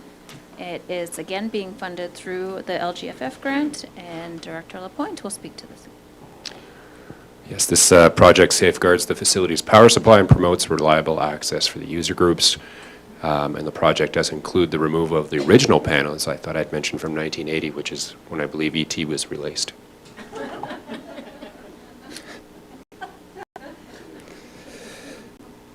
Yes. Alberta government telephones. And this is again along lines with the BCA. Obviously, the sub-panel is at 45 years of life. We cannot expand. We're already at max. So this would bring in another line, and the costs related to all the sub-panels and various infrastructure. Councilor Ryan? Thank you, Mayor Dolan. Just a quick question with regards to whether or not the curling club has anything to do with this as well, or is this just in the Sportex at all? At the time, we did not factor in what the curling club would have to pay for the upgrades, but there would be a certain amount because it would affect their power supply as well. So. Okay, then supplemental, perhaps we need to look into that as well as Director Lindeman. Yes, when this comes back, December 2nd, I'll have all that corrected. Thank you, Deputy Mayor. Sorry, did you mention that this includes a new power line coming to the facility? Yeah, as we're well at- as just the Sorry, go ahead. No, I'm just getting a lot of feedback there. Sorry, there's a new service line coming into the facility, not just a replacement of a panel, but a new service line and a new panel? Mhm. Then, okay, thank you. To meet future capacity. No further questions? Very good. We'll be going into parks, I believe. Go ahead. Yes, moving on Director to- Lindeman. Moving on to parks, we have an outdoor rink water service shack. This would be funded through our MR Municipal Reserve, and I will pass to Director Lapointe. Yeah, just a short note here again. This will advance efficient delivery of outdoor rink surface flooding. And of course, looking to service level optimization, and staff will not have to require any special equipment or certifications to complete the work. Yes, we certainly reviewed this back in August. I think I brought it forward at that time. So just in review, currently we were using a water truck that has a certain classification that not all our staff have. And also the majority of this cost, unfortunately, is to bring the service in from the road, which is about $20,000. And then the $10,000 is for a shack and reel. But we certainly feel that our increased efficiency in dealing with building the ice and keeping the ice at the outdoor rink will become much better. Thank you. No questions? Move forward. Next item is the eShop roof replacement. This would be funded again through the LGFF grant, and Director Lapointe will speak to it. I believe this item was mentioned earlier. The roof is beyond its useful life at this point and in need of critical replacement. The repair will mitigate the risk of further structural damage. And again, this is an asset that has come over to the park side, and in doing so, the roof is at the end of life and needs replacing. So that just came over to the park side in '24? Okay, thank you. I should have known that. Any further questions? Move forward. Our next item is trackless replacement. This would be funded through the sale of the existing equipment and our LGFF grant funding. And again, Director Lapointe will speak to this. Yes, this unit is key to effective year-round maintenance, including snow removal along Highway 27 sidewalks, and then ditch mowing over the summer months. Manager Kruger? Yes, so this is probably one of our key pieces of equipment, especially during the winter. It does all the sidewalks along Highway 27. It is coming to 14 years of age and is at like over 4,300 hours, which is quite high for a piece of equipment. Unfortunately, it is the price tag it is, but it is an essential piece, especially during the winter. So the hours of 4,300 is above? Yeah, typically you're replacing everything at 3,000 to 3,500. We've been spending $20,000 a year to keep it running lately. Well, that's good information. Any further questions? Councillor Wilson. Thank you, Mayor Dawson. Just, we talked with some of our other equipment purchases, kind of multi-season or multi-use. In this case, with this trackless, it would be a fit-for-purpose, single-use snow removal. No, it is a multi-use. Okay. It has several attachments that we use during the summer for ditch mowing, et cetera. Okay, thanks. Well, that's great. Thank you for sharing that. We'll move forward. The next item we have is trails. Again, this would be funded through the MR Municipal Reserve. And to switch things up, we'll pass it to Director Pedro. Here, I thought I was done. So I appreciate this is bringing forward new infrastructure for us. We have put together 3 locations that we feel are in need of some pathway connectivity. These have been areas where either we've received requests to have these connection points, or they're areas that we have seen visible use as is. So we're just looking to enhance our already great trail system. And there are 3 locations, one being Rotary Park to the Bridle Path. We currently do have an agreement in place to use this for our equipment. The intent would be just to upgrade that slightly to a gravel standard. There's a lot of use of this particular connection, and just formalizing that just to gravel so that we can have a more dedicated path there. And should we need to remove it, it's fairly easy cost and process to do so. The second would be on 57th Avenue. This is by Sunrise Crescent. This is one that ties into the pedestrian safety as well. So there is no close crosswalk to this area. Yet we do see, we observe a lot of people crossing at this location, as well as have had many requests from area residents to the east side of 57th Avenue for a crosswalk at this location. So this scope is a little bit more intensive, as it would require putting in a concrete apron on the west side, putting in a crosswalk with the associated lights, as well as paving that trail connection. And the bulk of that cost is going into the asphalt and the crosswalks. And then the third location is what we're calling Duncan Place to Breagle Pond. And again, this is one of those areas that we have seen utilization of that trail connection. And so just formalizing that to a full asphalt cross-section as well. And this location, given it is about 160 meters, does require quite a bit of asphalt. Now, to note, the two asphalt sections, this one and 57th Avenue, these costs are based on contractors doing it. In theory, should the town have its own smooth drum roller, it could be something that we look at doing internally, which would substantially reduce that cost. Yeah, so happy to answer any questions. You. I know I've had several requests as well as council members with regards to that area due to the seniors duplexes and the Sunrise facilities there.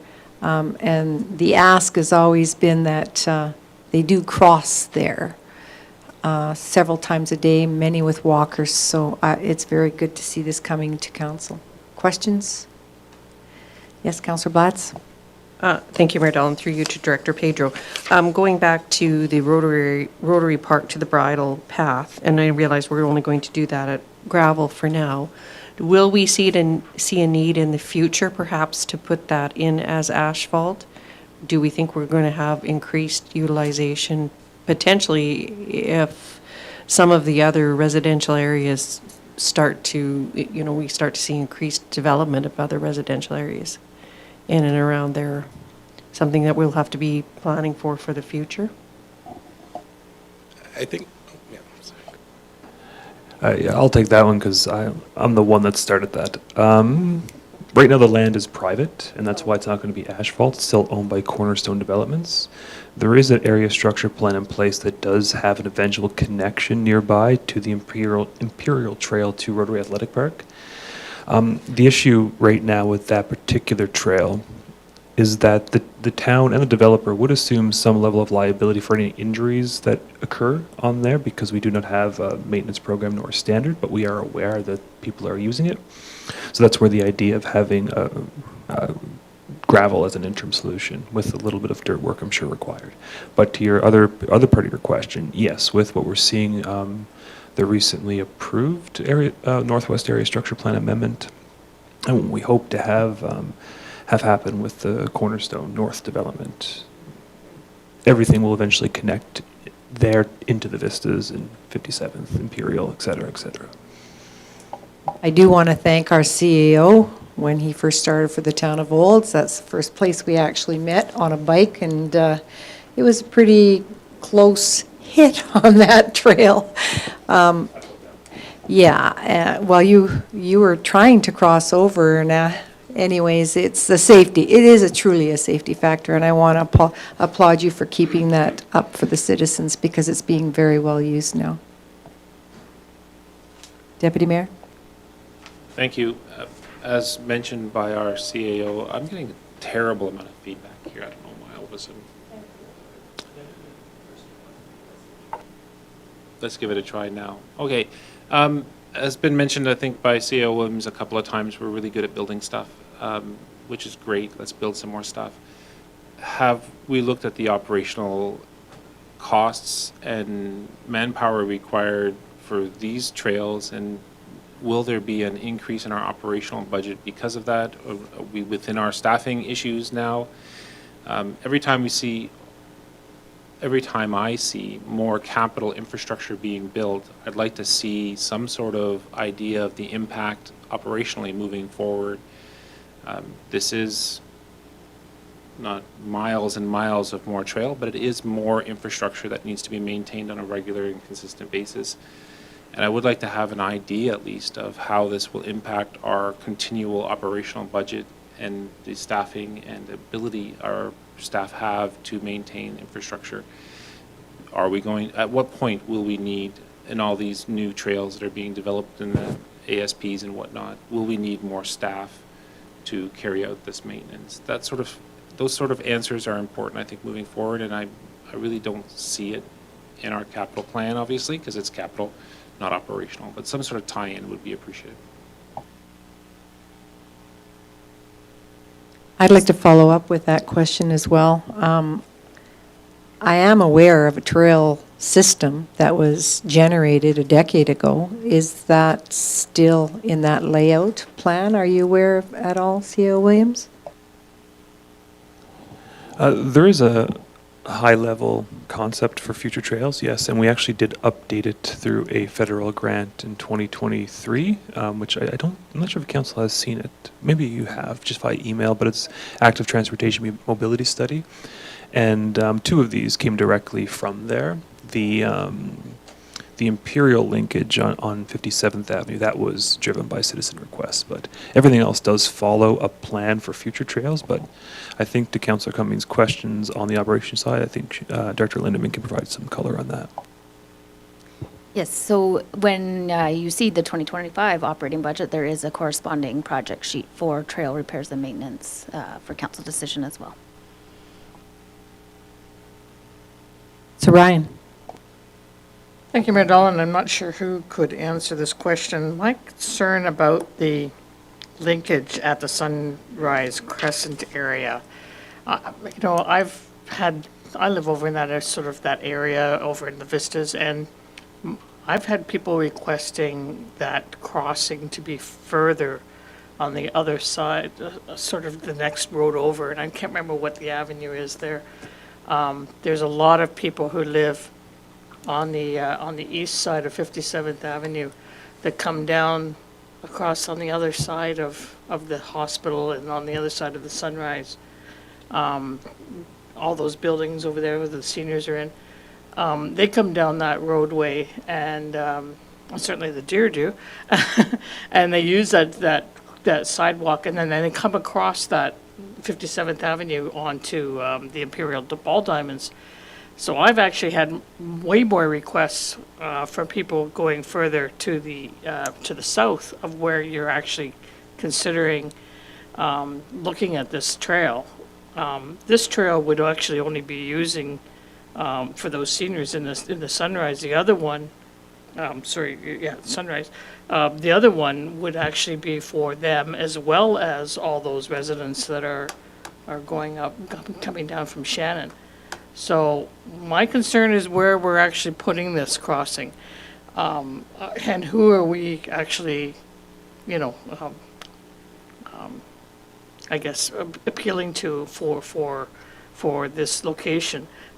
Again, I'm saying that I've had more requests going further south than this one is showing here.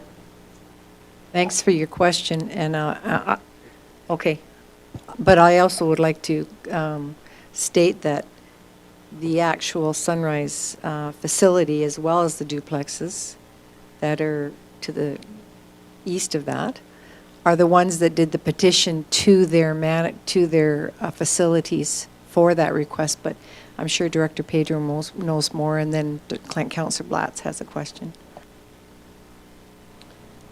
Thank you. I think you touch on a very important point. It's always challenging to locate crossings at ideal locations. We did have a look at alternate locations to the south, so whether that would be on 42nd Street or having a direct connection across Imperial Drive, tying into the sidewalk on the east side of 57th Ave. The issue there is that we don't want to cut through the Ball Diamonds to connect to the existing pathway. So if we were to connect a crossing at 42nd Street, we'd have to build an apron on the west side and then delineate the pathway sort of going north along 57th Avenue and then crossing that north side of the North Ball Diamond to come back to the actual trail. And so that substantially increases the length of that trail, and so increased cost, increased maintenance there. So that was the primary reason for selecting the location that we chose. It was the quickest way to access the existing trail system.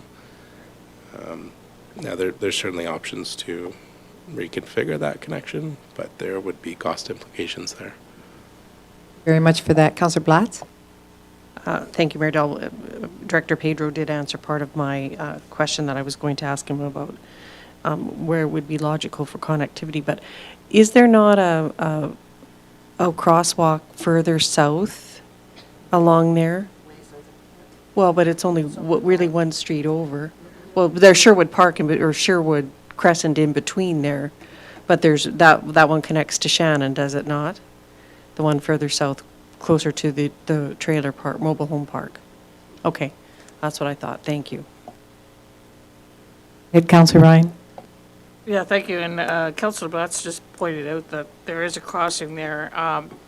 And from what I understand in earlier discussions, not necessarily with this current council, but with the previous one that we both sat on, the reason for that crosswalk and that lighted sign there was because it was supposed to be for a bus stop. And that bus route never stopped there. So the school changed the routing, and so all of a sudden we've got a crosswalk that's lighted that's hardly ever. I'm not sure that it's even worth looking, moving down further in those particular crosswalk signs down further, rather than rather than having two of them on. Well, this would actually be the third one on 57th Avenue in between the highway and going into the Vista. So that would be three that you would have for lighted crosswalk areas. So I'm wondering whether or not we would want to take a look at that and say one of them could be moved, rather than having to spend extra money to put something new in there. Good point, but actually there's a school bus that stops right in front of that crosswalk every day. I've never seen it, and I've been Oh, there I see on it. that roadway I see it a lot. dozens of times a day. We can confirm it, but it does stop there, and there's kids that do cross there. Even this morning there was. But Councillor Wilson, I'm getting to you. Did you have your hand up as well? Okay, thank you. Yeah, and all on the logistics of the projects, whether it be moving existing lights or determining exact, I don't say exact locations, but other minutia, that's within operations control. So I think that the idea here is if council just debates the efficacy of putting the sidewalk here, then by the bigger project, the trail extension. So. Thank you for that reminder. And Councillor Wilson. Thank you, Mayor Dahl, and I guess I just kind of somewhat related to Councillor Cummings' comment. When I first read this justification or proposal, as I do now, I have some reservations about adding to the trail system at this point in time. I don't dispute the benefits of the trail system. I think our total trail system right now is somewhere in the neighborhood of 20 kilometers, so we do have a fairly robust trail system. Just when I look at what our priorities are now, the whole concept of taking a step backward in order to move forward, I just question in my mind whether adding even small amounts of trail pathway at this time is the right route to go, drawing down municipal reserves. And given our already discussed water and I&I losses, and trying to remediate those, as well as just dealing with the overall condition of our existing pathways, which we all know need some maintenance and repair work. So I'm not sure if I could support 3 trails at this point in time, albeit they're very short. And if we were going to take $100,000, I might be more inclined to throw that into I&I and water loss and add to that project, or add it to our remediation and rehabilitation of our existing pathway. Thank you. Are there any further comments? I'd like to go back to the questionnaire we had for the public when we did our our survey and see what they said for trails. Actually, I'm going to have to look back on that and see what they wanted. Councillor Wilson? Well, if my memory serves me, I think we had about 379 responses to the survey, and about 270 said they supported spending on pathways and trail system and green spaces and that sort of thing. As to what type of spend, I'm not sure, but there was certainly an overwhelming response to investing in pathways and trail system and green spaces. Thank you for that answer. Because a lot of those people said that they couldn't drive and they had to walk to work, and a lot of that work was in the mall. Councillor Ryan, you're next. Yeah, thank you very much, Mayor Dolan. I kind of concur with Councillor Wilson on this as well, but at the end of the day, I think we really need to look at are we developing new trails or these particular trails? Is there a safety issue? What's that aspect, and how much use are they going to get? I think that needs to be factored in as well. And perhaps, the CEO, you can come back and give us an idea about that. But just further to your point about operations and crosswalks, so, I mean, we do have it in the budget saying $13,000 for crosswalk lights, and that's the reason why I brought the crosswalk lights up. Not to get into operations, but because it is in this capital budget. So that's the reason why I did bring that up. So, you know, at the end of the day, I think we need to really take a look and see whether or not these trails are how much it's going to cost us to maintain them, and is this the actual, you know, something that we actually really need to use right now, and whether or not this money could actually be used elsewhere. I am concerned about continuing to draw down on the municipal reserve. There's not a lot of money left into that, and I just think we need to make sure that this is a priority. And if there's a safety concern, then maybe there's a need for them, but, you know, otherwise, I'm not 100% sure I can approve them either. Just to respond there, Councillor Ryan, I don't believe there is a safety concern at the moment, because if he had to put onto the 57th Avenue proposal, there are crosswalks nearby. This is more of a accessibility matter brought forward by the seniors community. The safety concern I spoke to, version of it, from Imperial Trail to Rotary Park, it's more of the liability that could happen if we don't maintain it. But I would encourage you just to discount that and really go back to Councillor Wilson's point that for the 2 or 3 of these, we do have a plan that says if you're going to build new trails, this is where they should be. And that's fair, that makes sense. But if it's a good spend of council dollars at this time, that's really the question at hand. And obviously, you know, to see it today, it may add a lot more context come Thursday when you see our proposed budgetary ask to maintain the trails that we currently have, and the implications, albeit, you know, small operationally, to put another kilometer or so less of trails is you know, modest. But I think the question is this a worthwhile spending your dollars at the moment? Thank you very much. Anything further you would like Director Lapointe to add from your department there? Ken? Mancher? Okay. We'll move forward then to wide area mower. Okay, so next we have our wide area mower replacement. This is coming from the asset replacement reserve, and I will pass to Director Lapointe. Short and sweet. This purchase replaces an existing lease. I think Manager Kruger can confirm what that looks like. It is more of a cost-effective investment, as it will be used beyond the current agreement term of 5 to 7 years. Yes, so certainly all our mowing equipment that is seasonal has been typically done on a lease program. So I was looking to actually purchase one of the wide area mowers that the lease has come to the end. And so one of the advantages of purchasing is not having to deal with the associated leasing costs. And also when we typically go out for purchase, we get very favorable pricing through our canoe program that will save additional costs. So those are kind of the things that we are looking at with a capital project or a capital purchase instead of leasing. Thank you. We have Councillor Blatz, and then we'll go to Deputy Mayor. Thank you, Mayor Dahl, and through you to either Director Lapointe or Mr. Kruger.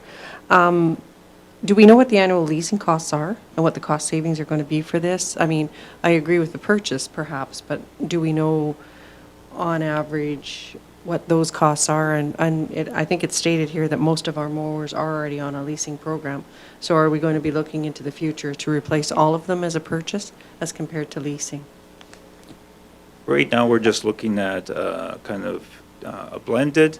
Having looked at the leases in the past, I would say typically, if we were going from a lease to a purchase, it would probably save us between $20,000 or $30,000 in that life of that mower. And also have the option to, keep it. Although there is typically a buyout at the end of the leases, you're still having to pay that extra buyout cost. Thank you. Deputy Mayor? Thank you. Just a clarification, the $105,000, is that a budget for a new mower or for a lease buyout? Because you said one is coming up to its lease end date. Is the intention to buy out that mower or to purchase a brand-new mower? So just to clarify, that lease was at the end of life, and the mower was at the end of life. So there is no current lease where this is just looking to do a new purchase. See no further questions at this point. Do you have a question? You're looking at some paper. Thank you. Councillor Sorry. Ryan? Thank you very much, Mayor Dahl. Yeah, I just, Councillor Blatz had asked about the leasing cost per annually, and we didn't hear that number, so I was just wondering if you knew what that was. Typically, it's been about $20,000 per year. I believe you said 20,000 and 30,000 savings. Yes. You want to speak to that, Councillor Blatz? Okay. Very good. I believe there's no further questions then. Thank you very much, Mr. Manager Kruger. So the next item we have is the Evergreen Center roof. This project will be funded through a grant, and I will pass that on to Director Lapointe. Yes, as mentioned, fully funded by the Horizon Grant, and this replacement will mitigate ongoing repair requirements. Perhaps some insight on where we're at with the roof at this point. Manager Kruger? So yes, the north side has certainly come to end of life. The shingles are rolling. The south side has maybe a year left, but it is being funded through the Horizon Grant. Thank you very much. I see no questions. Oh, just one moment. Deputy Mayor. Oop, there we go. This is the very first time I've heard of this Horizon Grant. What is the Horizon Grant? I believe it's New Horizons for Seniors program, which is a federal program that funds seniors initiatives. It hasn't been approved yet, though, correct? I believe we are applying to it in partnership. Yes, it would not go without the grant. Yeah. So it comes down to a larger topic, though, and I don't mean to steal your thunder, Councillor Cummings, but understanding the true cost of the facilities we manage. The Evergreen Center, even though it's managed by the society, it is owned by the town, and as per our lease agreement that has existed since, I believe, the late 70s or early 80s, we are responsible for all major repairs. And that building is reaching, obviously, it's that time of life where things are starting to fail. So at a larger level, it's not considered today, but back to asset management and facility replacement and capital planning, et cetera, we do need to understand what our total liability and needs are for everything over the next number of years. But for now, it's a cost we have to absorb, and we hope to get this New Horizons for Seniors grant to help us out. Thank you for that explanation for the viewers as well as council. Councillor Ryan? Thank you, Mayor Dahl, through you to the CEO. Then if the grant doesn't come through, then where would the dollars come from? Assuming, we'll reassess in the spring or when we hear whether or not the grant was successful, and if our facilities team feels that the one half of the roof has deteriorated to such an extent we cannot afford to wait, we would come back to council with a budget amendment request at that time to fund it.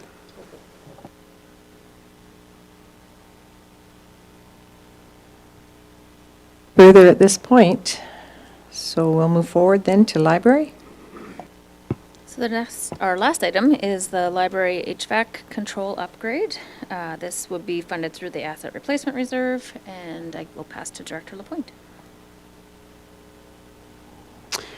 Thank you. So this will make the control system compatible with the existing town system as it isn't at the moment.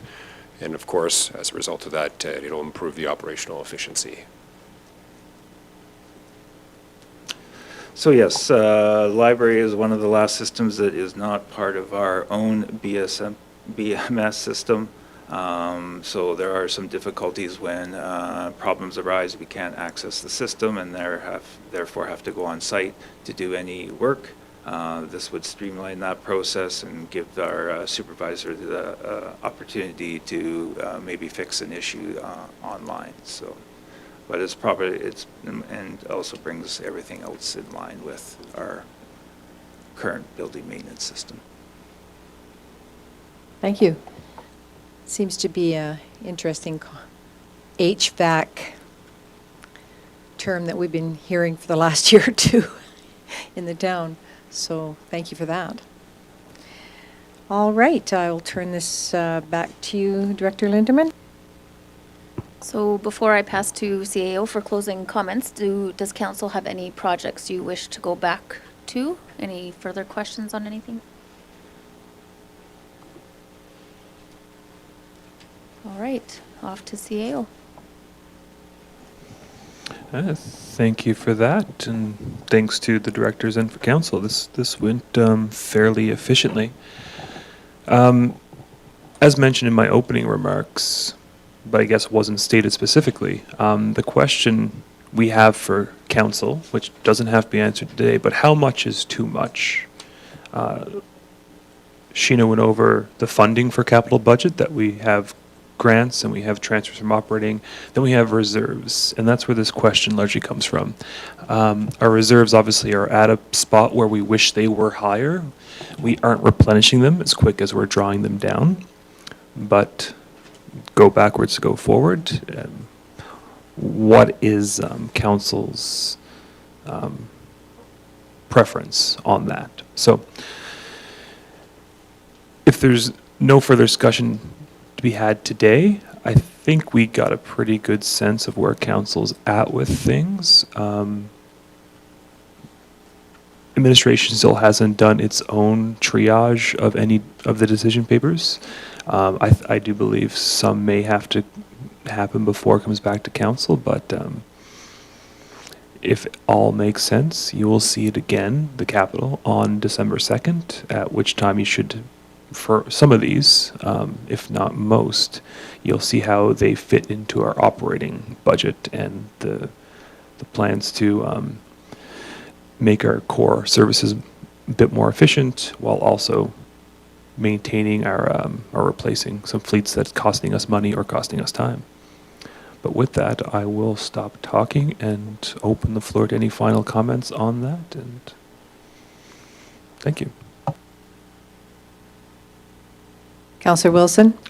Thank you. A very hypothetical, navel-gazing, palm-reading, tea-leaf reading question through you to the CAO. So we're talking about reserves and backwards versus forwards.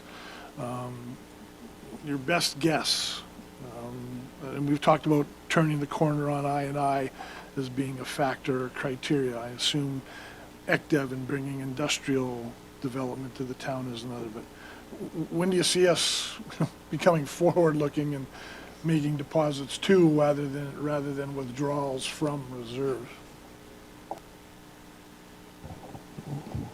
Yeah, and crystal ball activated. I believe we are at least 5 years out from that. So. Thank you for your honest attempt to that question. CAO Williams? Deputy Mayor. Thank you. I'm not sure how, what the appetite is around the rest of council here. When I see capital expenditures, there's a number that pops into my head that I'd like to see, and that's capital costs divided by years, expected years or life cycle. To me, that gives me a better understanding of the overall cost of a piece of equipment and the costs required, or the monies required to replace it, and how we should be funding those capital things. In going into the future, I know you're talking 5 years out from actually doing that, but I think getting an idea, and it's a simple division number that we could see, could give us a better understanding of how much money we're actually talking about that needs to be put aside in a grand scheme. Like we buy a $300,000 tractor for plowing the sidewalks with a life expectancy of 10 or 15 years. That's a lot of money every single year that should go aside to put that down. I'm wondering if council agrees that we could ask for that as a general thing from all capital projects moving forward, is to give a more of an amortization cost of the item that's being contemplated.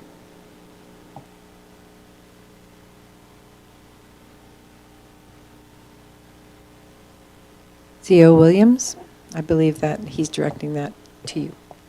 Well, Actually, sorry, I was addressing that to council. Yeah, yeah. I was asking council if council would be inclined to support me in asking administration, because I can't ask administration for anything, right?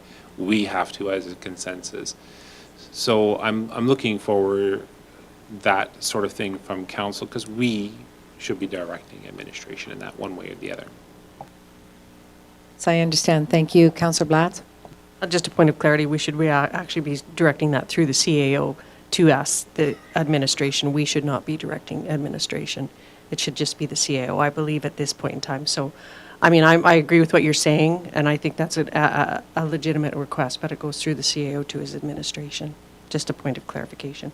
I think I hear what Councillor Blatz is saying, kind of the thought that I had when you first brought this up, and thank you for bringing that up, is I believe that there needs to be a little bit of discussion with his administration prior to us actually getting, I would like to see some more information come back on that as well. Did you go ahead, Deputy Mayor? My apologies in the term administration. I use the term CAO and administration interchangeably, knowing that everybody in this room understands that when council directs administration, we're directing the CAO to do something, not his staff to do something. I think everybody understands that. I don't believe that needs clarification at that point, but I'll reaffirm what I was saying and saying I would like to see if we could get consensus to direct the CAO to provide that information moving forward. CAO Williams? To Councillor Cummings' point, I have alluded to just that throughout the meeting, and if council prefers, I would happily accept that motion, because it's something we need to do. It's something we have some work done already on, but if there's a motion attached to it, it gives us a bit more incentive, I guess, to get in front of you. But anything you see is going to be a first draft, of course, that it takes time, a bit of expertise to get accurate numbers for an capital inventory that has never had that before and has reached an age where you're really either best guessing or you're overwhelmed by the scale of the need. So, but if council wants to make that motion, I believe we can deliver on it in relatively short order. Councillor Ryan? Thank you, Mayor Dahl, through you to Director Williams. CEO Williams. I guess my question would be, would this not already be undertaken when you talked about asset management and, looking at all of our assets and getting an idea at that point how much it would cost for replacements, how much we need to put towards reserves? Wouldn't that already be underway with your asset management? That's correct. Asset management won't come to fruition in any tangible sense for a number of years. I mean, you'll see updates and progress points, but it's also coming as part of the divisional plans, which council has one of its goals in its strategic plan. So Where I'm going with it, and I think where James is going as well, if it helps to contextualize or support or help council better understand why administration is building a budget that, so to speak, steps backwards to eventually move forward, it's something we can deliver within, not in this fiscal year, but certainly by, I think, January. We could get you a better picture of, what capital replacement plans would look like, and more importantly, what we think the ideal, let's say, ideal funding amount or current deficit of reserve transfers is. It doesn't take away from what we have here, because we do believe it is based around that logic. But the capital replacement plans, dividing the cost by remaining useful life, stating what we should be putting away. That'll be part of asset management, be part of departmental business plans. Should be included with all future capital budgets. So, Thank you for sharing that once again, because we have had lots of discussion about asset management. But Councillor Wilson, you have something to say? Yes, thank you, Mayor. Just a brief comment. I think any information is good, helpful, especially of the financial slant. I just, to piggyback on the CAO's comment, though, I think any number or numbers are going to be absolutely overwhelming. Just look at our financial statements and what our surplus is, our asset surplus, or our net book value, or our acquisition costs for assets are now, and multiply that by, I'm not sure what number, 100, 150%. And so no matter what we do relative to reserves, keeping in mind that a 1% tax increase generates roughly $100,000, we have a much bigger issue, as we all know, around this table. Again, I refer to the perfect storm. How are we going to fund asset replacements? Whether you're talking the sportsplex, whether you're talking the Rotary or the skateboard park or whatever. It would be, information is good, knowledge is power. It'll be a daunting, overwhelming number.